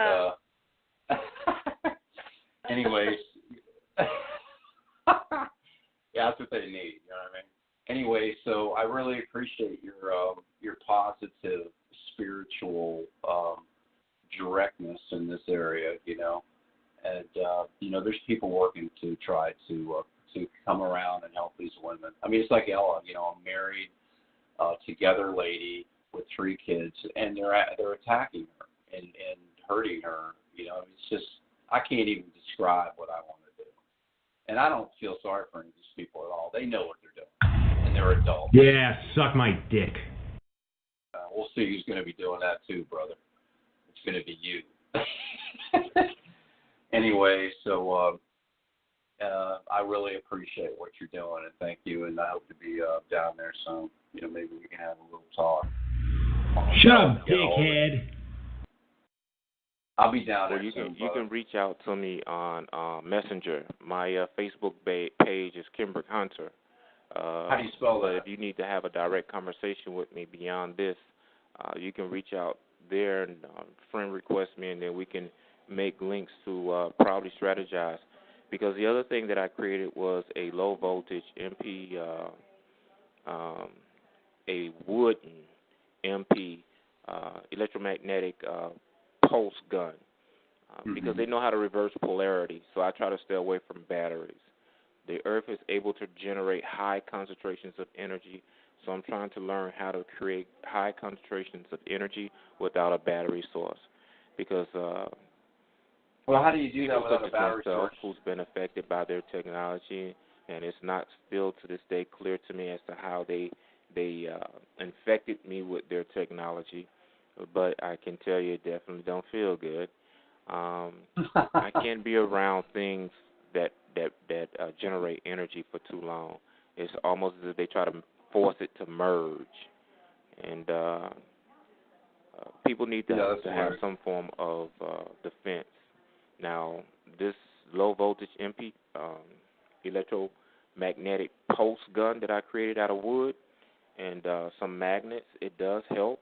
It disperses some of the energy that they're broadcasting into the home, and probably some of the radio frequencies, low-level radio frequencies that they've been using that we're not able to hear at the acoustic level that we know that it's a sound. And I try to pass that information on. But when you get a collective group of people who have a background in technology, they can really make a difference in designing these things to be more effective. So this is a version that I have. But if someone has the technical skills a little better than I do, I'm quite sure that they could probably put some things together, and it'd be a great help. Yeah, what is your Facebook thing, and I'll have him contact you. It's Kimbrick. Fuck you, Al. Facebook. What is it Kimbrick again? is spelled Kimbrick, and the last name is Hunter, Wait, I can't hear too well. It's Kim what? Kimbrick, and the last name is Hunter, Hunter. Okay. My name's Al, and I'm in the Pacific Northwest, so I'll have him talk to you soon. We'll get started on some stuff. Well, yeah, in the next few days. Fuck you, Al, you fucking balding grandma's boy. Yeah, I'll show you who's the boy. Anyway, Ella, thank you so much. Okay. No problem. Thanks, Al. Okay. Thanks. You guys have a good one, and I'll be in touch soon, sir. Thank you. Okay. Now, Ella, he brought up the subject matter of grounding. I want to talk about grounding the house. Sure. A lot of people talk about going outside and finding some place to ground themselves. But if you look very closely, Brother Wesley has, especially here in South Florida, Brother Wesley brought up a very truthful element that exists here. They have put so many radio towers and cell phone towers in such close proximity to one another, they're actually sending out cross radiation throughout the entire city here that I live in. But the community here is so uninformed, it's amazing. It's almost as if they don't care that it's happening to them. If your home is being shot with lasers or radar to the point where you can actually feel the residual effect off of the flooring, instead of trying to go outside to ground, maybe you should try grounding your home. Just simply take some nice, wholesome earth dirt and throw it on your floor and sweep it around like you would if you was cleaning a pool or squeegeeing a floor. That's a better form of saying that. Squeegee the floor with dirt. And what that would do, it would reveal to you, or if you don't have the technology to determine who's shooting at you or where it's coming from, where the actual primary laser is or radar being used to assault your home. I've already isolated where the people in my city are utilizing their technology.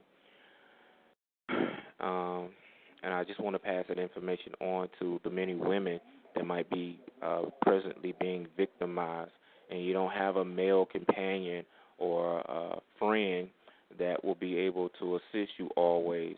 That's something that you can do on your own. Go and grab you a bag of dirt. If you don't have a rug on your floor, if you have tile, and put it on your floor and simply squeegee that dirt around until you can sense a difference in your atmosphere. And you certainly should see or feel a difference in your atmosphere, because once the accumulative beams begin to break, they bounce back from where they were shot.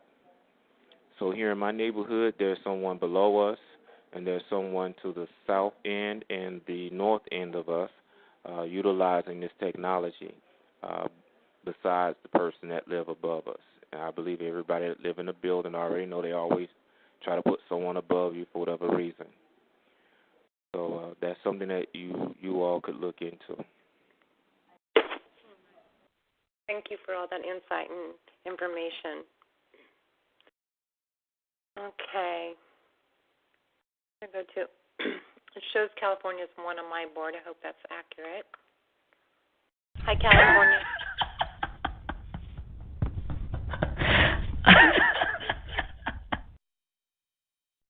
Sounds like, hold on. California? Oh, that's me, I guess. It would be you. Yeah. Yeah, if it works, but I just use a meter, and I found them in the, they're just perp ops, in the attics, and, if they get away with burning you through their garage door, but parking lot, and then the medical ambush with ionizing, which transforms the, mutates the hair follicle into, like whiskers. You get whiskers, or, if you're a woman, it can give you whiskers and stuff, like on your legs or something. That's what it did to me. These heavy, I'm not a woman, but no, they're like hair. It's not like regular hair, but once I went in that Holocaust center, they just, aged me really fast. So, yeah, it's, to all those, that's all I got, though, for tonight. All right, have a good one. Ooh. He's lying to you, idiot. Thanks, Dawn. All right. I don't even know why I go by these numbers. On that subject, Ella, yes, I'm right the here. The only thing that a person would have to do is use hair remover to remove as much as the hair off of their body. And wherever they have the most rapid growth, which will be the abnormal form of the hair growth, then that's where they need to isolate their concern. Because all hair follicles have a digestive period that they go through to regenerate. And what I've noticed about the individuals that talk about these abnormal-looking antennae-like hair follicles is that they don't grow at the same rate and they don't grow back looking the same way. So if anyone has been affected by what they consider to be some form of mulligans, if you was to remove all the hair from your body, if you're woman and man enough to endure that, and just wait for the hair to grow back, any patch of hair that does not grow back normally, that's your area of concern. Mm-hmm. But until you do that, there's no way to determine what part of your body has been exposed to this type of technology. Whether it rained down upon you one day, you was walking home, whether you was medically ambushed with the substance of the contents of the matter, or you accidentally came in contact with it incidentally. Because, this stuff is all over the outside areas as well. When we go out, we're walking on these things. We're walking in and among the substance that these things have been transcommuted to through other vehicles of entities or people. So that's something that we all have to be constantly aware of. Unfortunately, Satan is doing a temporary good job at this moment of polluting as much of the earth as he can for his agenda. But God still wins.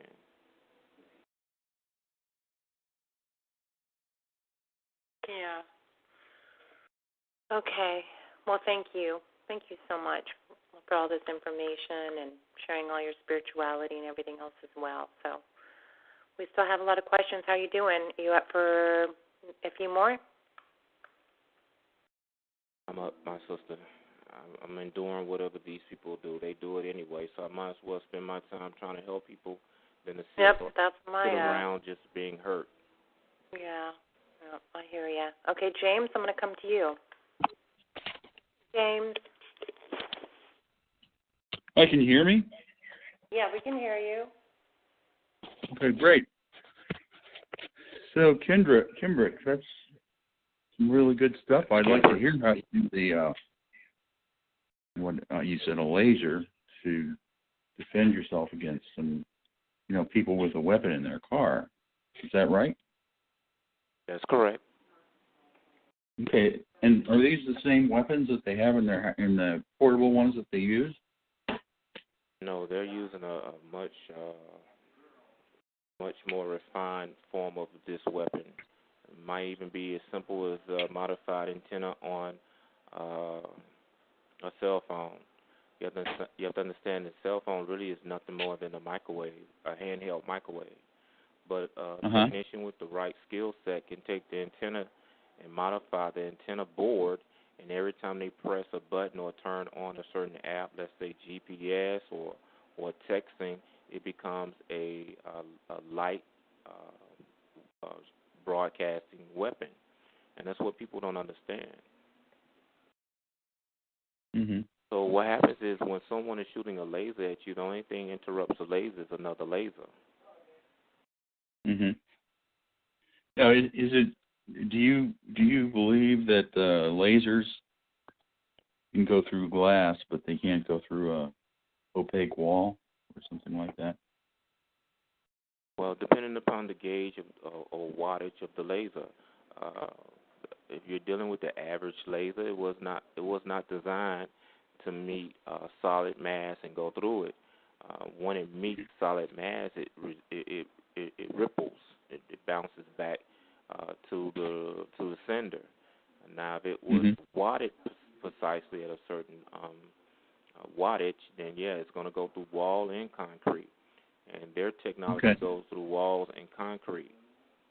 But it won't. If it goes through, it's burning a hole in it, right? No, not necessarily.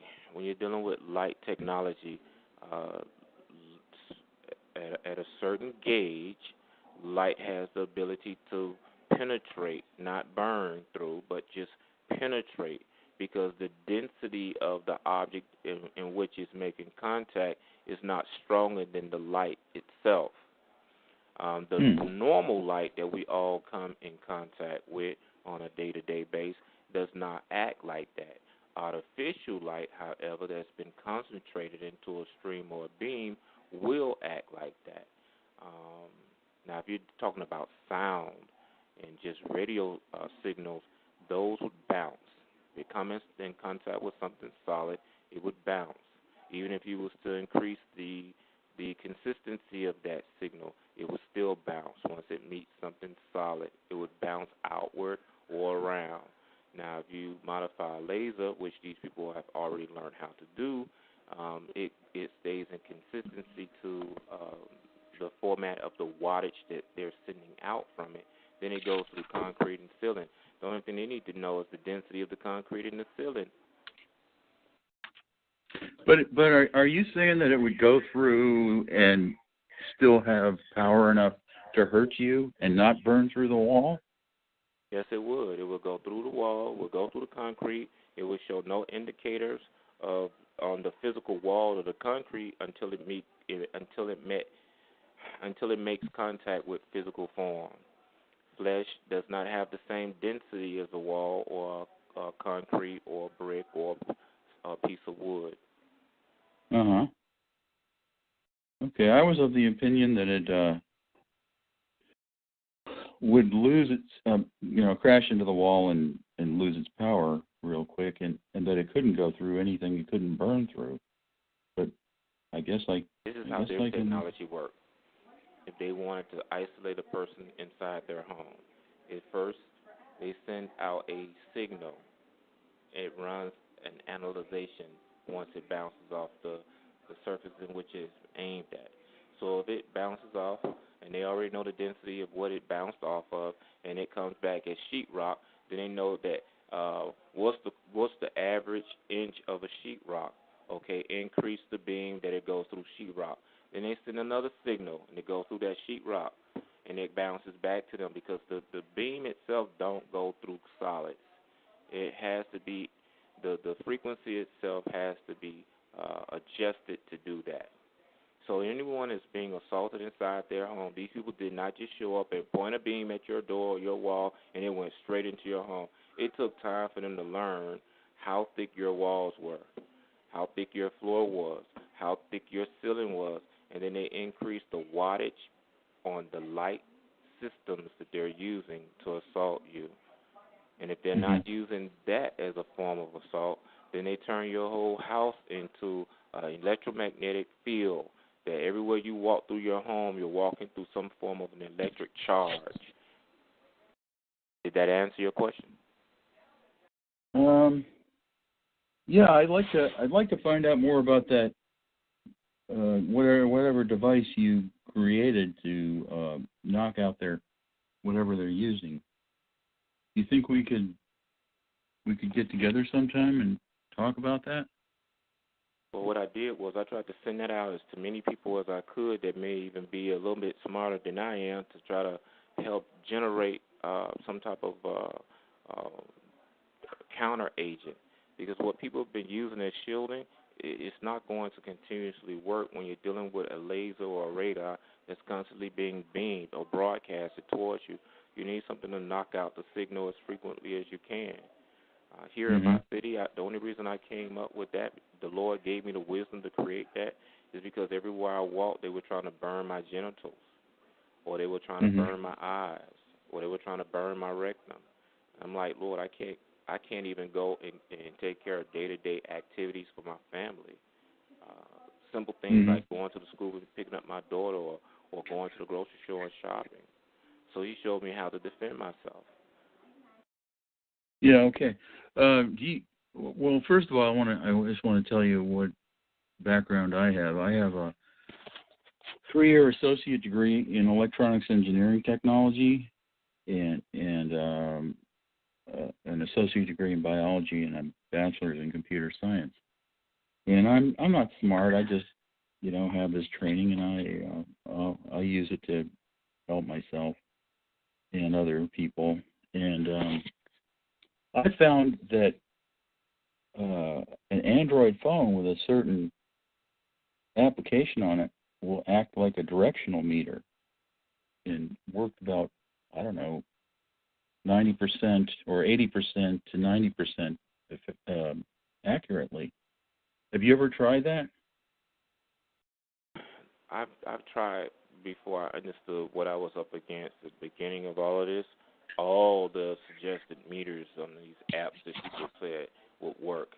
But here's the problem. They're taking the same technology that we're holding in our hand, and they're turning it into a microwave weapon as we try to isolate where the assault is coming from. That's why I was explaining to Al, I believe, that we have to come up with natural methods to isolate this technology, because they can reverse polarity on these devices. So as you're standing there holding that device, your cell phone with the app, trying to find out where your criminals are are now reverse polarity on your cell phone, and they're draining the energy out of your body into the battery of the cell phone. And then when you get ready to take that phone and shut it off, and you're wondering why your body hurting, you have pains and aches in different places, it's because they use your body while you was on that phone as a cell phone tower. So now you and that phone is interconnected through the battery, but you don't know this yet because the technology is so far advanced, it hasn't been explained to you in that dimension yet. So I try to stay away from using the phone unless I absolutely have to. And once I'm done, I get off of it, and I purge the phone of my biometric signature, which is simply taking some lead and rubbing it against the back portion of the phone, the top part of the antenna, and the battery itself, and hope that you get enough of your body metric off of that device that you won't end up being assaulted with it later. Yeah, I see. A lot of the stuff I do is empirical. In other words, it's I can see it, I can measure it, I can think of it.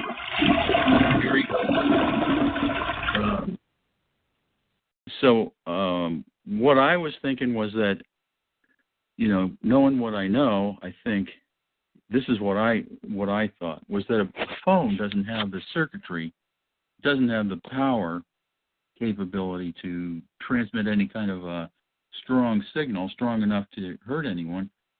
I mean, yeah, sure, it would hurt you over a period of time, just like the weapons hurt us, like the less than lethal, and it's really not less than lethal. It is lethal at any amount. But I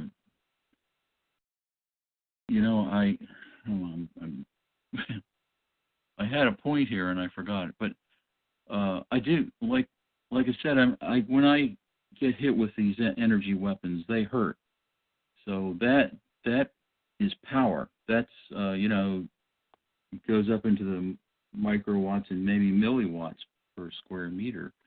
And so I'm thinking that the cell phone doesn't have maybe it's microwatts, and it doesn't have enough power to hurt people, but it, anything hurts. But I'm just comparing it to the signals that are coming into my body, and I figure, well, the cell phone's got to be less than that because it doesn't hurt. Does that make sense?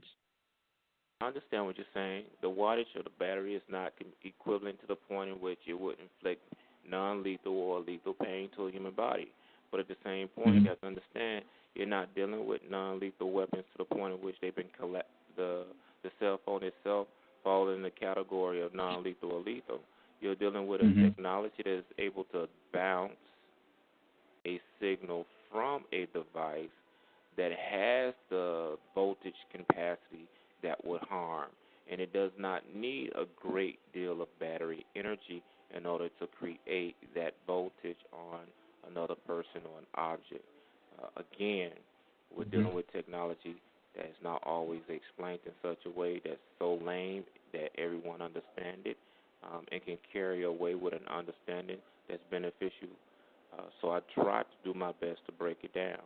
What they do is they use the energy source of the phone itself as a backdrop for energy to pass through, and then you're shot wherever you are, whether you're at the grocery store, you're playing at the park with your kids, etc. Yeah, well,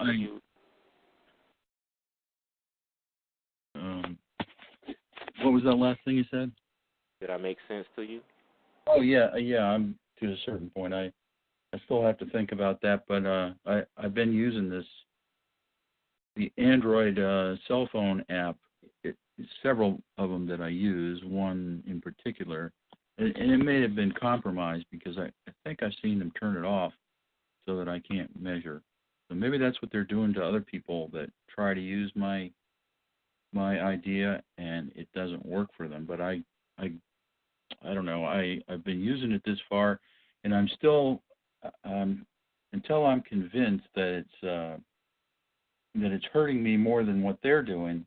I'm going to continue to use it, but I'm just going to tell you that I can be in a store and I could quickly whip the thing out and determine, they're out in the parking lot. Which side of the parking lot are they on? That side. They're, are they horizontal, or is it at a 45-degree angle and I'm looking for a cell phone tower? Well, if it's horizontal, then I'm looking for a car. And I look for, some car with some guy in it or somebody, and I can walk right to them and and it's the right car and they'll take off or try to fool me or whatever. For me, it's very fast. It sounds like you've created something similar to what I've created in this. Well, I didn't create anything. It's just measuring. It's just showing me that the car is in front of me, and it's showing me, I don't know, I guess it can give an indication of some signal strength, but I don't really use the signal strength aspect of it. I don't even use it to measure. James, why are you such a cock? You are an immature person. You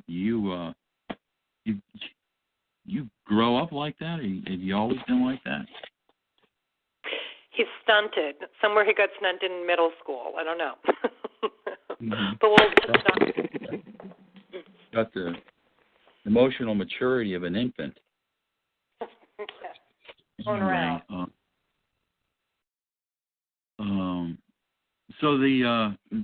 I've been using. Fuck you, James. Fuck you, James. So I've been using this thing. It's free, and I've bought Android cell phones before, and they don't even have to be hooked. They don't even have to have service. You just use Wi-Fi, download the app, and then turn it off. And then you can turn off everything and block everything. That you don't need any signals except what comes into the sensors. And I find that it works pretty good. And another thing, I don't want to take up the whole time, but I wanted to mention that I have not discovered, but just what I use for blocking, for shielding, is steel panels. They're steel roofing panels. I cut them down to 6 foot by 4 foot, and I surround this enclosure, which is really a bed with that's a bunk bed, so it has top, bottom, sides, and all of it's covered with the steel. And I have neodymium magnets all over, placed just randomly around, and that seems to work pretty good. Although, because it's stationary, because the whole thing is stationary, it was getting, it would defend against microwaves, I think, but the ELF was the problem. And what I recently discovered was I got a massager, a bunch of them actually, and I put it so that it gently vibrates the panels, and I have the panels so that they're all touching, like they're like as though they're all grounded. And I do have a ground on one side. Maybe I need some more ground. That seems to work. The vibrating, and what I'm thinking that it's doing is creating a chaotic electromagnetic field. Yeah, and so it seems to work. It seems to block even the ELF. I'm not done with it yet, so I'm not going to make a blanket statement that it works perfectly. It would be nice if people would try it. It's not a real expensive thing. It would be expensive if you were going to, seal in the entire house.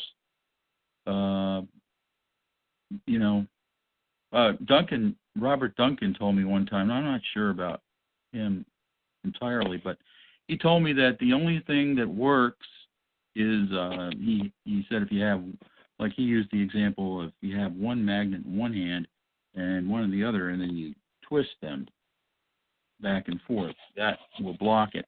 What he said that it needed was that it needed a magnetic field to be fluctuating and chaotic. And I've tried. The 3 days ago, I was sitting in the living room, and my mother was being hurt. She doesn't too much believe in this stuff. Maybe that works to her advantage. And I was saying, Lord, this has gotten a little bit out of hand here in the house. I need a better method in protecting my family. And he began to show me in my mind, not these people with these shoot a new thought in his head, that you need two magnets. And what you do is you have those magnets rotate backwards and forwards like an oscillating fan. And here you are on this show right now tonight, bringing up the same subject. So I commend you. If you can get that going and see how it works, maybe it will corroborate the fact of truth. Well, it's the same idea. What I'm doing, see, if you got a panel and you start vibrating it like not fast, but just enough to move it a little bit, then what you're going to do is you're moving the magnets forward and backwards, and that is the same thing as having the magnetic field go forwards and having it go backwards. So what their equipment has to do, and what their equipment does, and it's very impressive. Shut the fuck up, James!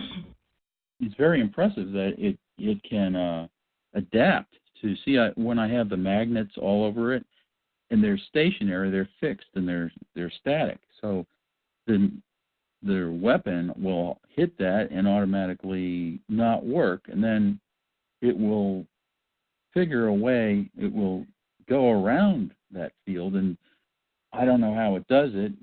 And Duncan even told me that was right, that it can navigate through it because it's static and it can figure out a path to take. But if you start vibrating the magnets, pushing them forward and backwards, then it is chaotic, and it'll try to figure it out, and then before it gets figured out, it's already changed, and then it's figuring out something else. So it never. Hey James, shut the fuck up. Does that make sense? Yes, it makes perfect sense. That makes absolute sense to what I was just thinking the other day. But I did not have a format in order to put the process in play. The magnets have to be fairly close together, however, to create that field. And the only thing that I was missing out of the whole analysis is the vibration, because I don't know about their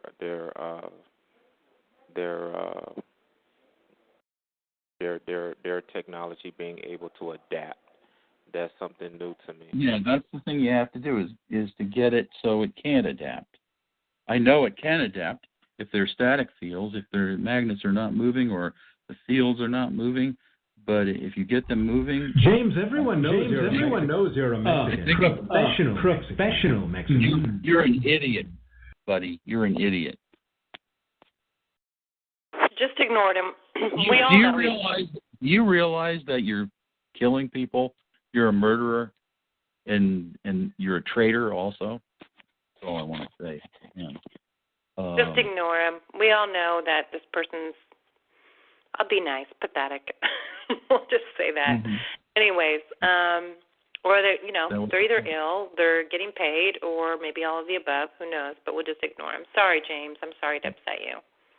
Okay. Were you done with your question? Hold on. I'm not even sure if he was done with his question. Well, I was Fuck you, Jay.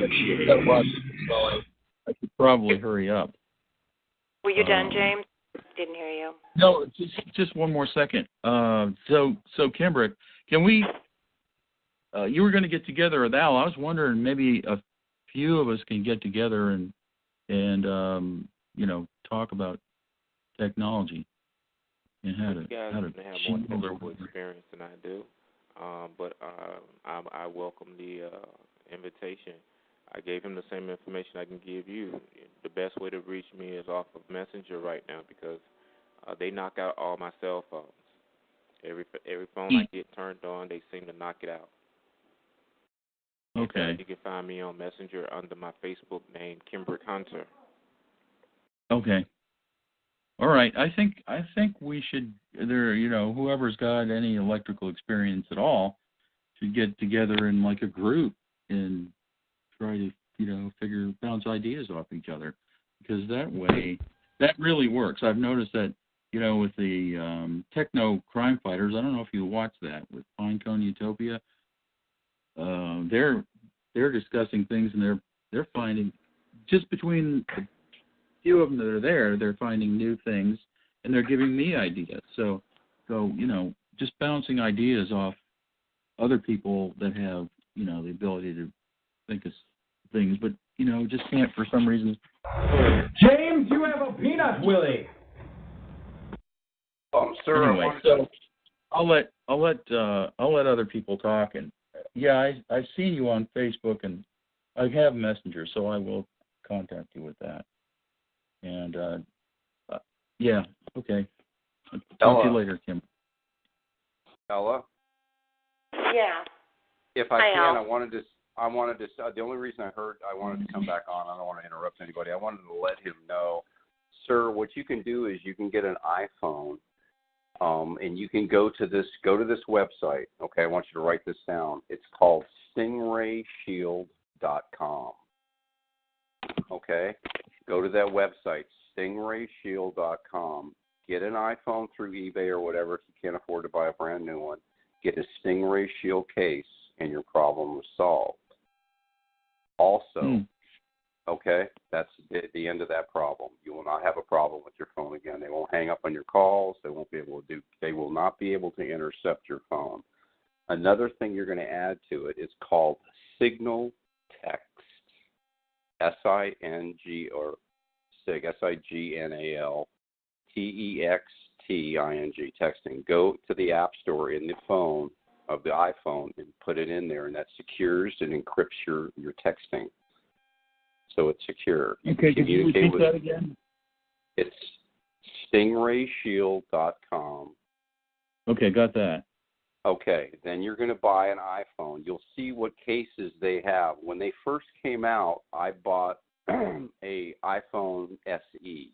That was the only case that they had that was available for this type of shielding. I was getting, we're getting obliterated, and you're driving, and they're hitting your eyes, and it's just horrible, And then on top of it, you're talking to a client, and they're hanging up on the phone. Or you're talking to your credit card company or a business meeting. They keep hanging up on the phone, and that will put you out of business.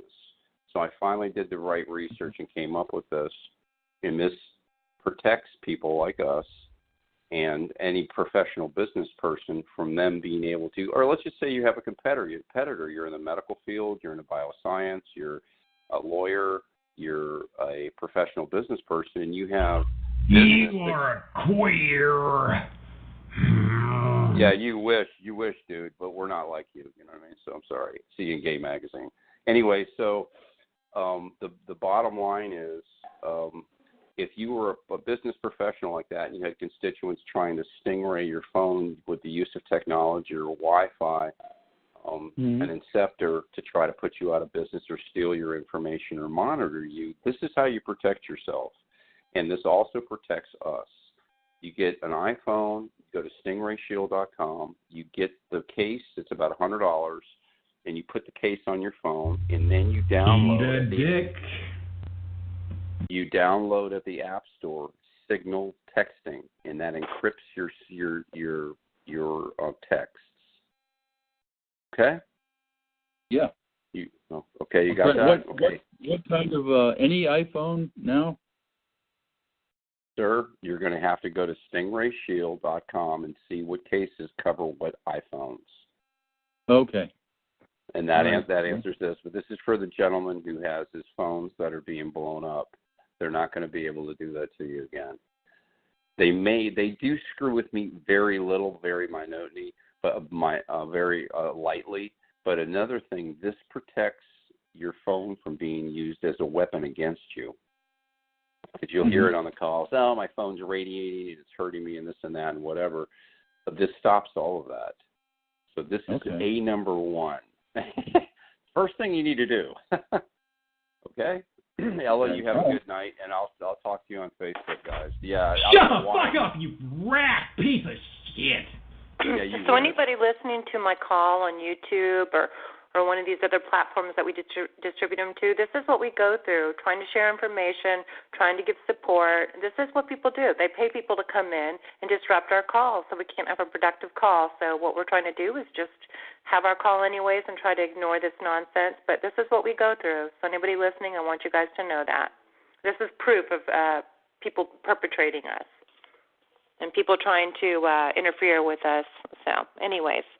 Okay, I'm going to go ahead and go to the next person because we still have people waiting, quite a few.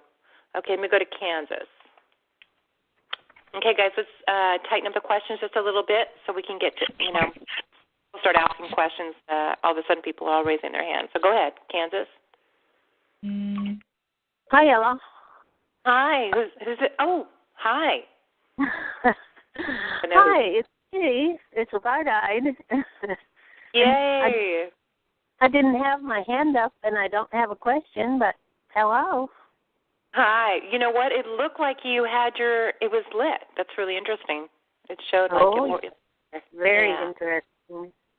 Yeah, well, I was just posting on chat that I had found an app that was being able to manipulate things on my phone.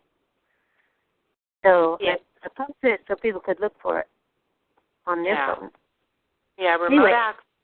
Yeah, well, it's nice to hear your voice. Okay, I'll go ahead and I'll get you back. Okay. Thanks. Okay, so I'm going to come to Utah. Hi, Utah. Yeah, hi, it's Cindy from Utah. How are you? I'm good. How are you? I'm hanging in there. I joined the call a little late, but I wanted to know if anybody's ever spoken about them being able to see through your eyes or having like a bullseye on your eye, which I've seen when you get like a jeweler's loupe or a mirror, and then you take an LED light and you'll be able to see it. Have you heard about that? Do you have any opinions on that, Kimbrick? I don't know if he's still there. Yeah, I don't know. Did he get knocked off? He might have. Oh. Okay, let's see. Florida. Oh, hold on. There he is. He called back. Oh, good. Hi. Did you get knocked off there? Yeah. Yeah, my board got a little crazy. People were getting kicked off and people... Okay, anyways, but you're back. So, anyways, were you able to hear her question? No. Okay, go ahead. You can re-ask the question. Okay. Have you heard about the purpose being able to see through your eyes? Like, have you heard about there being a bullseye on the eye, which I have seen when you take a jeweler's loupe or a mirror, and then you shine an LED light, and you can actually see the rings around your eye. Have you heard about that? And if so, is there anything that can be done? Hold on. No, I haven't heard about that, but hold on. Okay.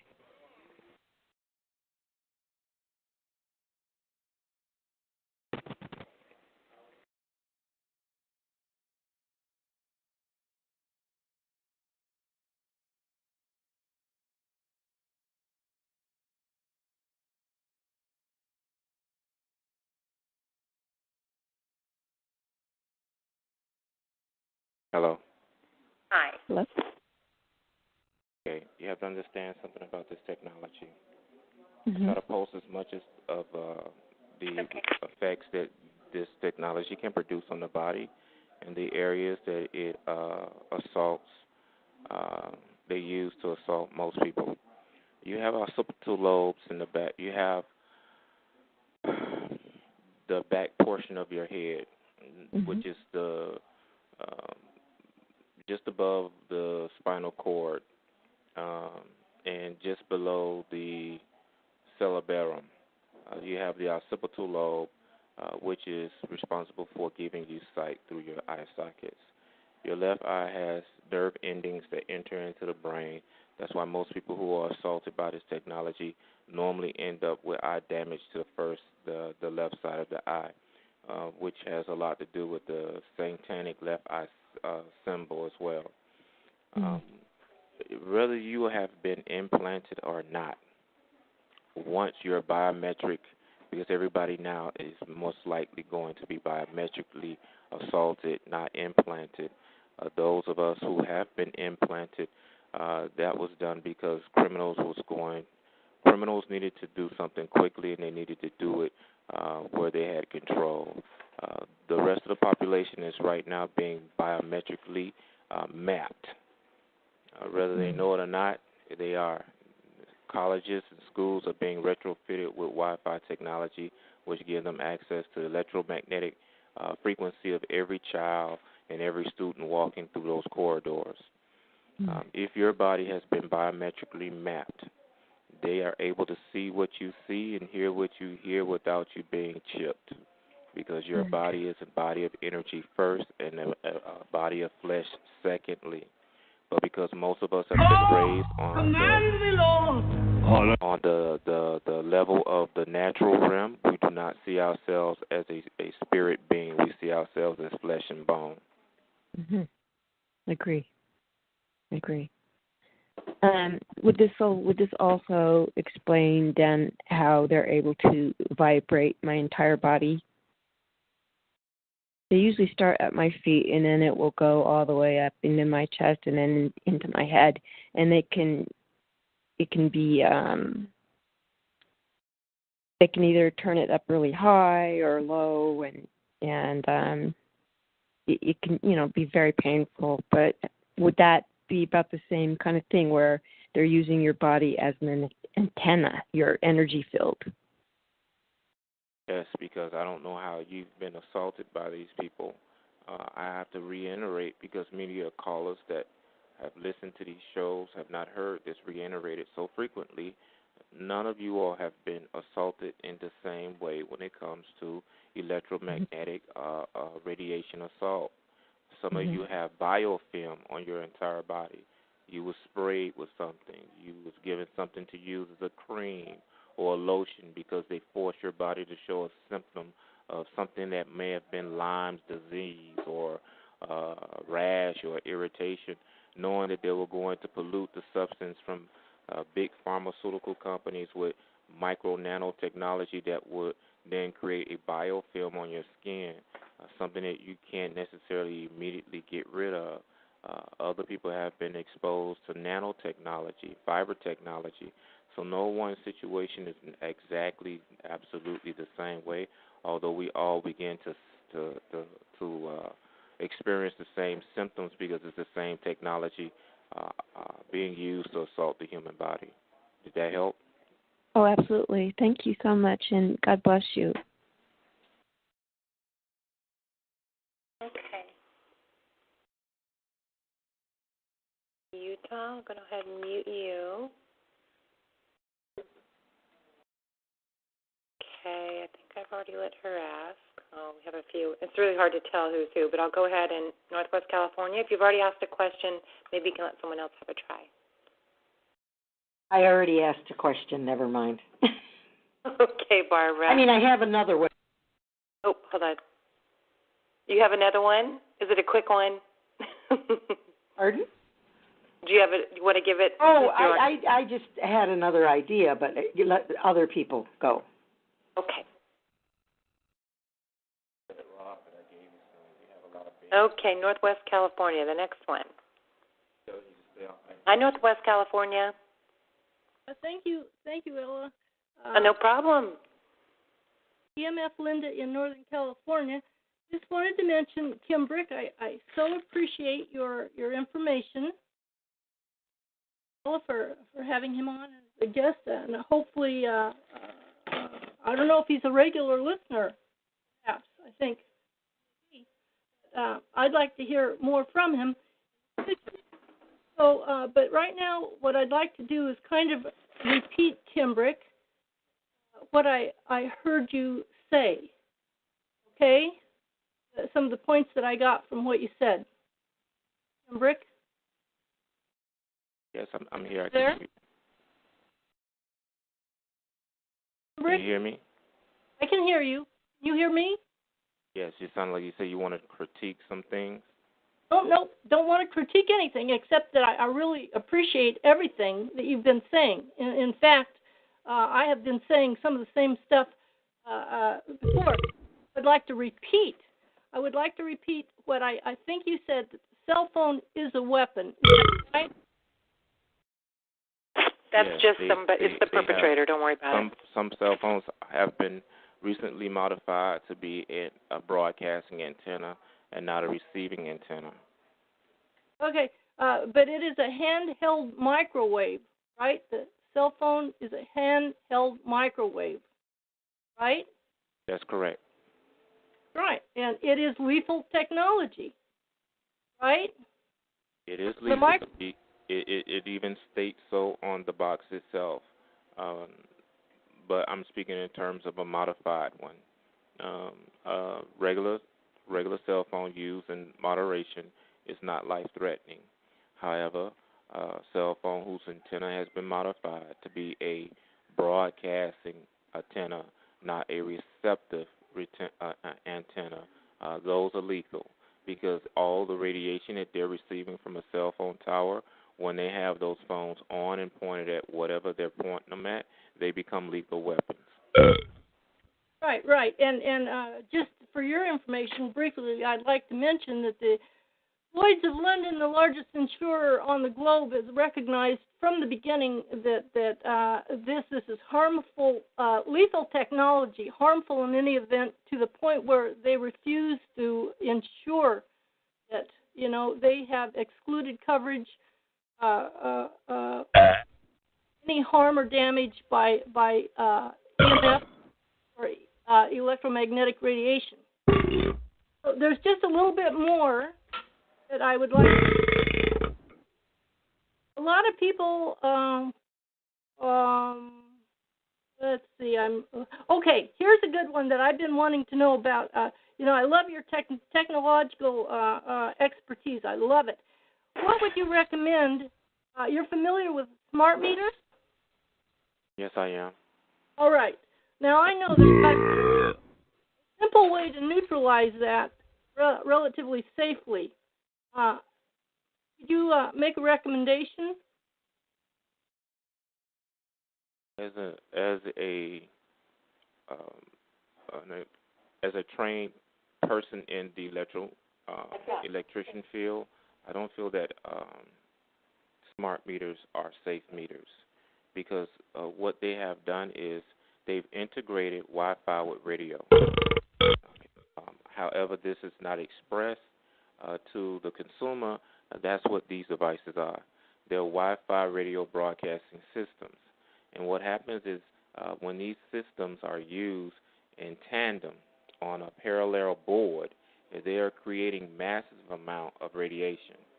Now, if you have one of these units on just the home itself, the amount of radiation it will generate is isolated to just that one place, that one side of the home, unless it permeates through the wiring system when there's spikes of voltage from the meter itself. But if the meters work, go ahead. Well, I've got a fair amount of information, but, some people refer to them as murder meters, and they do, it's my information that they do radiate 360 degrees, right through the walls. everything That's the point around that I was about to make. 1 meter by itself will radiate. It's up to the consumer to be a vigilant,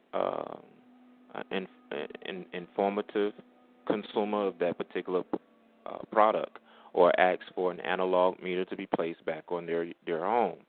But when you're living in a building, such as the building that I'm living in, and people have not read about these meters and they have no technical background whatsoever, they don't understand that these things in clusters create nuclear power radiation when they're clustered together like this.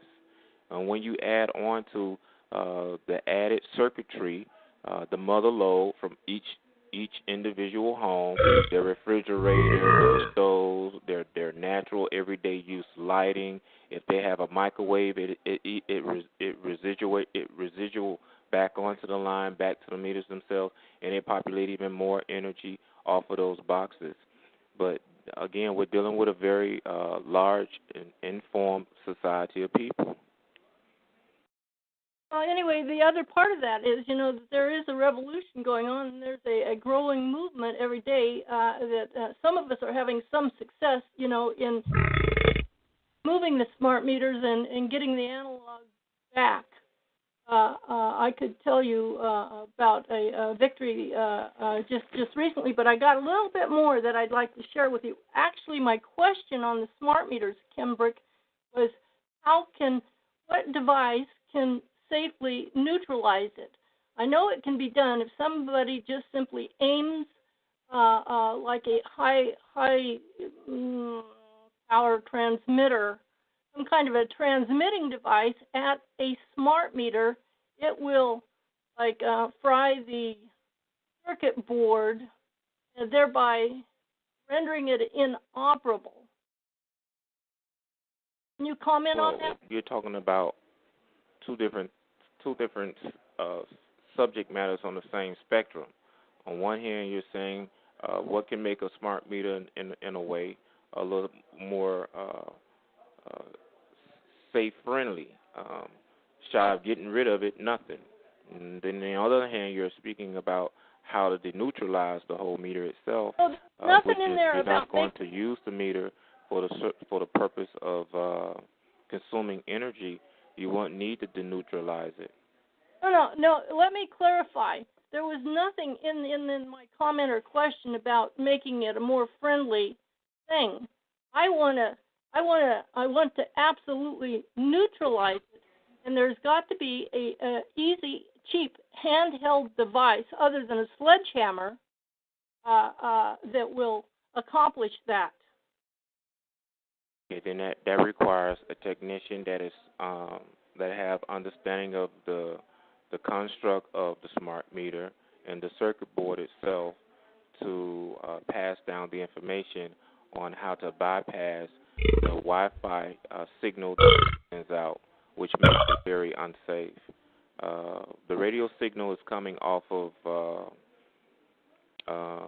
that these boxes receive. That's coming from FP&L or whoever is the power company in these different metropolitan cities.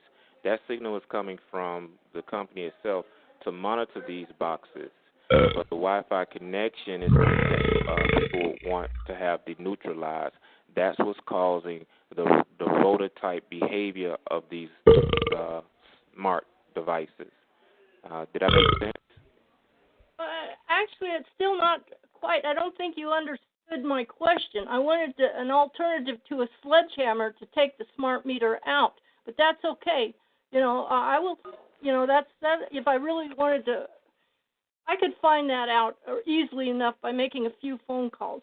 So anyway, lastly, Kimbrick, I so appreciate again your being on here and your information. But here's a suggestion that I think that you might enjoy, and I'm wondering if Dave Case is on the line right now, because you two are a natural to get together and talk, preferably online, so that we can all benefit from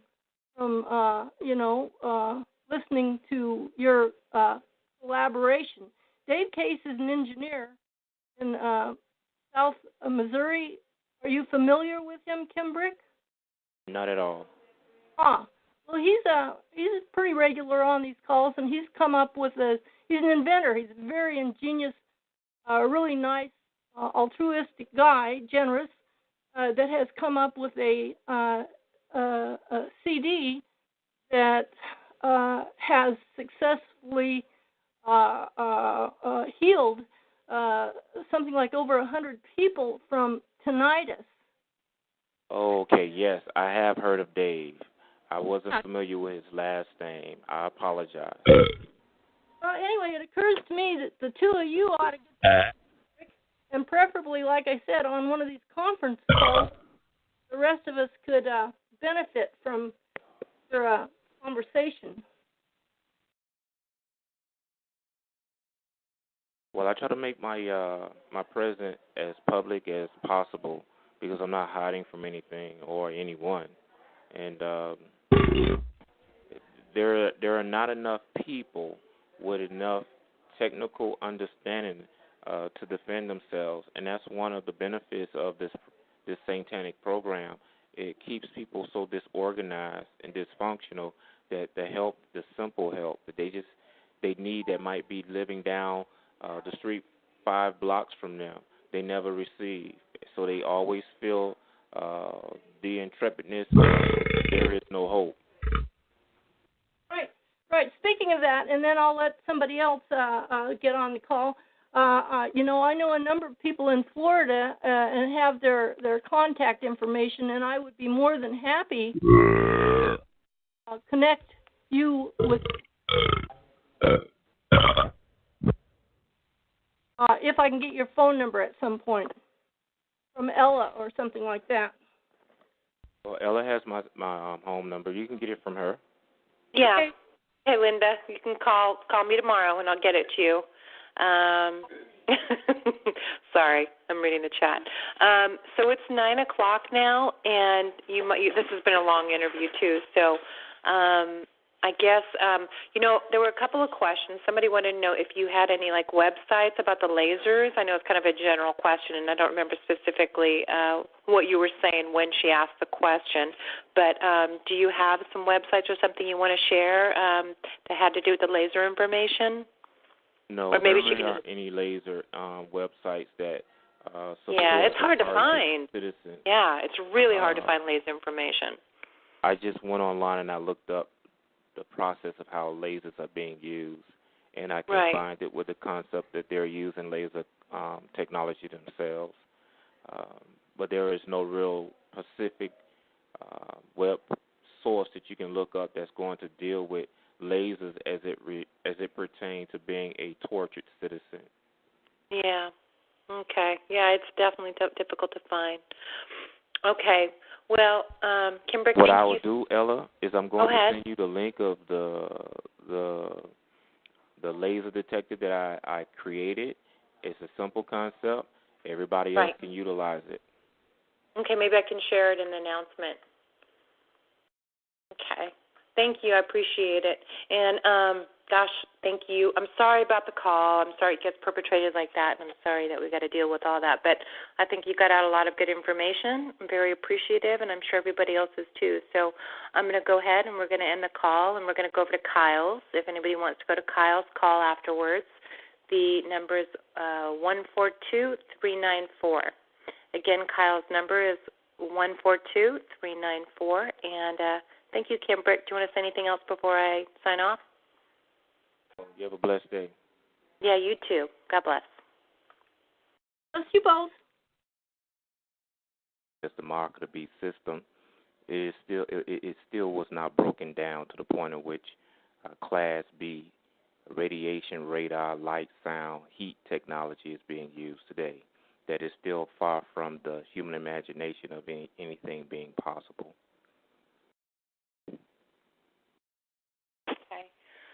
Well, I think I agree with you on a lot of levels. Maybe we can start from maybe the first time that you became, or when you believe you became a targeted individual. I think that's significant, of course, for our listeners. So do you want to start at that point, or you can kind of start wherever you like? Well, a tortured citizen, I don't consider myself a targeted individual because if I isolate myself to being an individual that's been targeted, then that means that I myself could just be going through this and no one else. I believe Right. the correct term should be and should have always been targeted or tortured citizens. That's what I am. I'm a citizen of the United States of America. To my best, the best of my recollection, the targeting must have occurred somewhere mid of 2008, but was not made aware to me and my family until late 2009, just before 2010. And a lot of events manifested during that period of time. I have never been a part of a church where the Spirit of God has been falsely conjured. You know, you have a lot of churches you walk into, they try to conjure God up, you know, by doing certain things. If you do these things consistently, you conjure God up. There's no such thing as conjuring God. God's supposed to already be indwelling. He's supposed to be in us. The only scripture that dictate that he would not be in us is if we make a practice of evil. So there was a series of visions that was given to me, and I've always had visions since I was a kid. So it wasn't some midlife crisis event that manifested and all of a sudden I started having visions. It was not V2K, nor was it the voice of God technology. I believe the individuals tried that on me at one particular occasion, but they realized it doesn't work on me. These visions detailed there was going to be some events that manifested, but because I was already deeply in love, I have to say that because the last person that I was with, that relationship was toyed with to the point where people fell out with one another and didn't even have the common decency to say that I had an ought with you. And the ought is because of this. After these individuals that run these programs began to manipulate people's lives. In those visions, it showed me certain things were going to manifest. Now, between a cleaning lady, which... Welcome to the Thursday Night's Triumph Over Targeting podcast. I'm your moderator, Ella. Tonight we have another special guest. If you are new to the call, though, please stay on and we will get you some additional support, some TalkShoe podcast numbers, and some helpful links and websites. This is a solutions and educational-based podcast, but the views and opinions of my guests are not necessarily my own personal views and opinions. My goal is that everyone can obtain something out of tonight, especially a feeling of empowerment. If you have any suggestions, comments, questions, or especially if you are in need of additional support, please don't hesitate to email me at tiangel2016@gmail.com. Again, that's tiangel2016@gmail.com.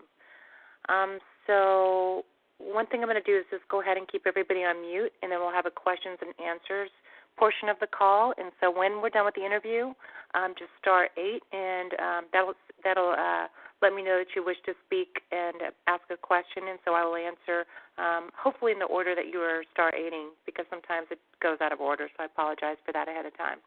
So now I want to take this opportunity to introduce you guys to Kimbrick. So Kimbrick, you've been on some calls before. I think I had you on a Saturday night podcast. You came in and you shared a lot of valuable information, and I've kind of gotten to know you and had conversations with you over the months. So I'm excited to introduce you to other people who are not familiar with you. Maybe you can tell us a little bit about yourself. I know you're a father and an activist, so whatever you'd like to say, go ahead and start now. Well, I am a father. I'm a father of 3 and only 3 because under this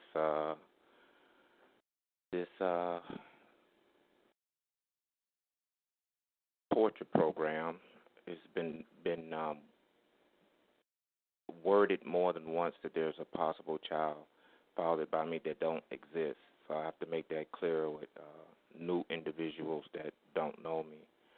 I'm a devoted believer of Jesus Christ.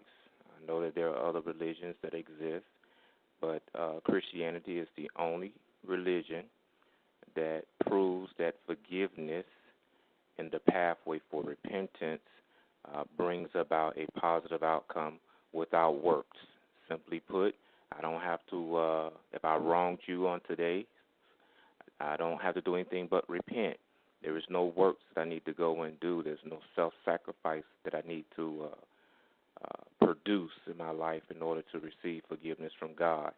And the only thing he requires is that I do not hurt you again. I'm doing my best to educate people about the things that have been manifesting around my family from a secular perspective, because on the biblical level, none of this stuff would make sense. And even though the book of Revelation is coded and it does speak a lot about certain aspects of remote technology in the future, better known that I'm really not certain as to who that was, and a female individual, which I believe I met that woman personally. The Lord showed me that a woman was going to enter into my home and begin to rumble through my stuff. Now, I did not know when that was going to occur, but that was the first vision that was given me, so I jotted that down. And I began to try to take steps to protect me and my family, which was surveillance myself, surveillance my kids, make certain that we was getting in and out of the house and that no one was tampering with the items inside of our home while we were gone. But, you know, with this program, they manufacture false information for their safe keep. Yeah, sorry, I was a little distracted. I'm having someone who's doing some troubleshooting right now. So I'm sorry I wasn't paying close attention because we're taking care of some technical things that have been going on. But, okay, so what was the last thing you said? And I'll try to come up with a question. I began to surveillance my own family in reference to... I can barely hear you. It sounds a little muffled. Say again? Kimbrick. Uh-oh. Kimbrick, can you hear me? Can you guys hear me? Yes, I can hear you. Okay, great. I can hear you too now. Okay, so maybe we can talk a little bit about, as I said, we have some technical support going on in the chat room about some of the issues we have, so I wasn't paying the closest attention, so I apologize. I don't know, maybe we can talk about, like, I've heard you talk before about some of the technology used. Do you want to get into that? And I saw on your Facebook that you had some of the, maybe some patents or some articles on the technology that they use in some of the programs they do with us. Well, I'm quite sure it's pretty much the same thing that you have already covered with other guests. Yeah, but in case someone's new, because I have new people come to the call all the time, so maybe just like a brief summary. Okay, I would like to say this. They're using electromagnetic radiation against many of us. Those of us that have not been biometrically tagged, and what that basically is an infrared beam shot into your brain, and it locks onto your body's signature. So wherever you go, that beam goes. The ending part of Lucy sort of previewed that when she was looking for the gentleman that was in China that had inserted those bags of chemicals in her body. When she touches the window shield of the vehicle and she begins to search by code bar, that's what that is. That's a preview of them actually having a link on certain people's brains. That's infrared. You can't see it unless you have infrared. Your clothing, your shoes, it's no way possible for this stuff not to be detected. So that's something that people need to understand. Shielding only works if you're not a high target victim. Now, if you're a high target victim, whatever shielding you use, their system is going to breach it. It's not breaching it because you didn't buy the proper shielding. It's breaching it because 24 hours out of a day, some form of that energy is assaulting, intruding upon your property. And as it intrudes, it builds up a charge on all that it comes in contact with. That's why you end up having to constantly ground yourself.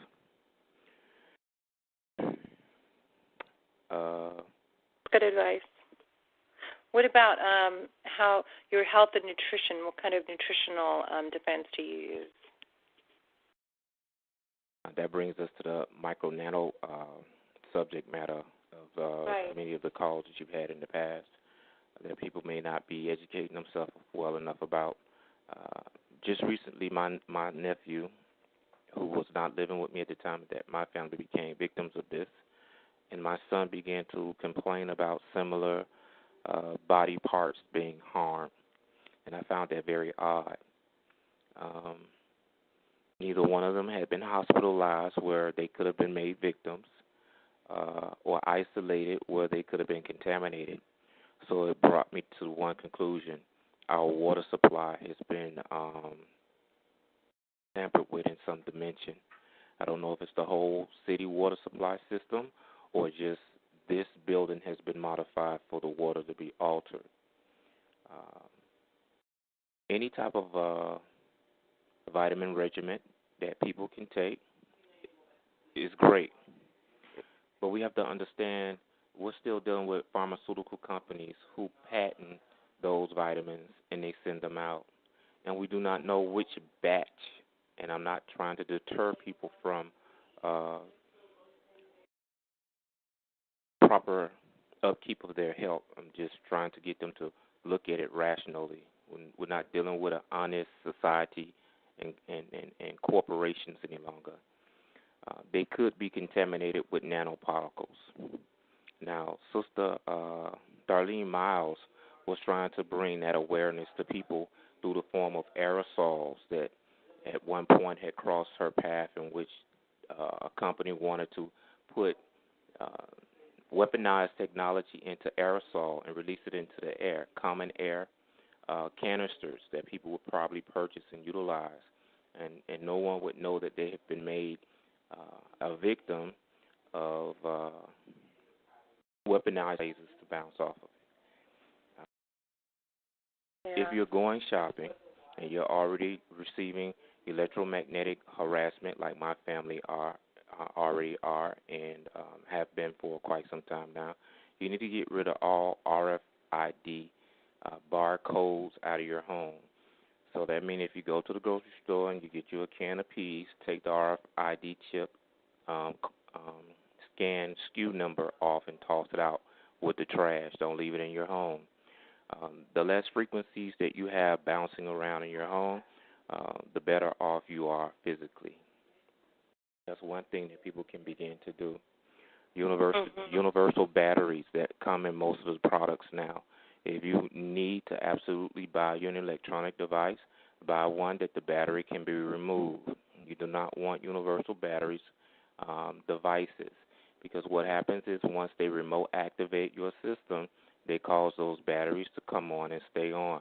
And that means that the Bluetooth and the Internet motherboard, which is most likely oftentimes all connected together, they turn those on and they build up the radiation inside your house through your own device. So that's one thing people might want to do. Another thing, as a conglomerate, a family, because if they're targeting one person, they're targeting more than one.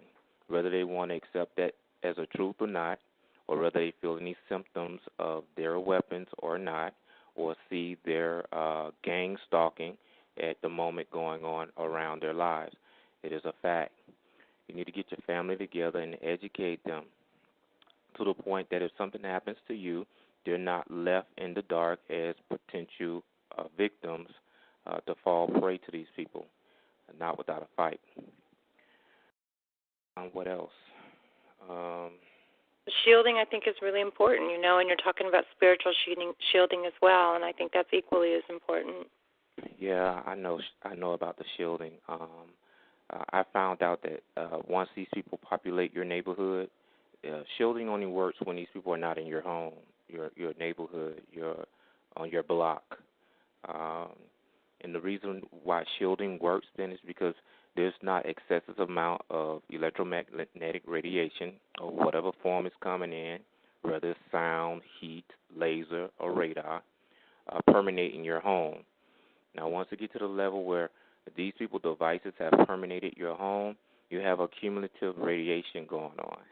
That's why I don't understand why police officers and other agencies that claim to be the law of the land can't come in with their devices and detect this stuff, because once it becomes accumulative, meaning it has now absorbed itself into your countertops, your cabinets, your tubs,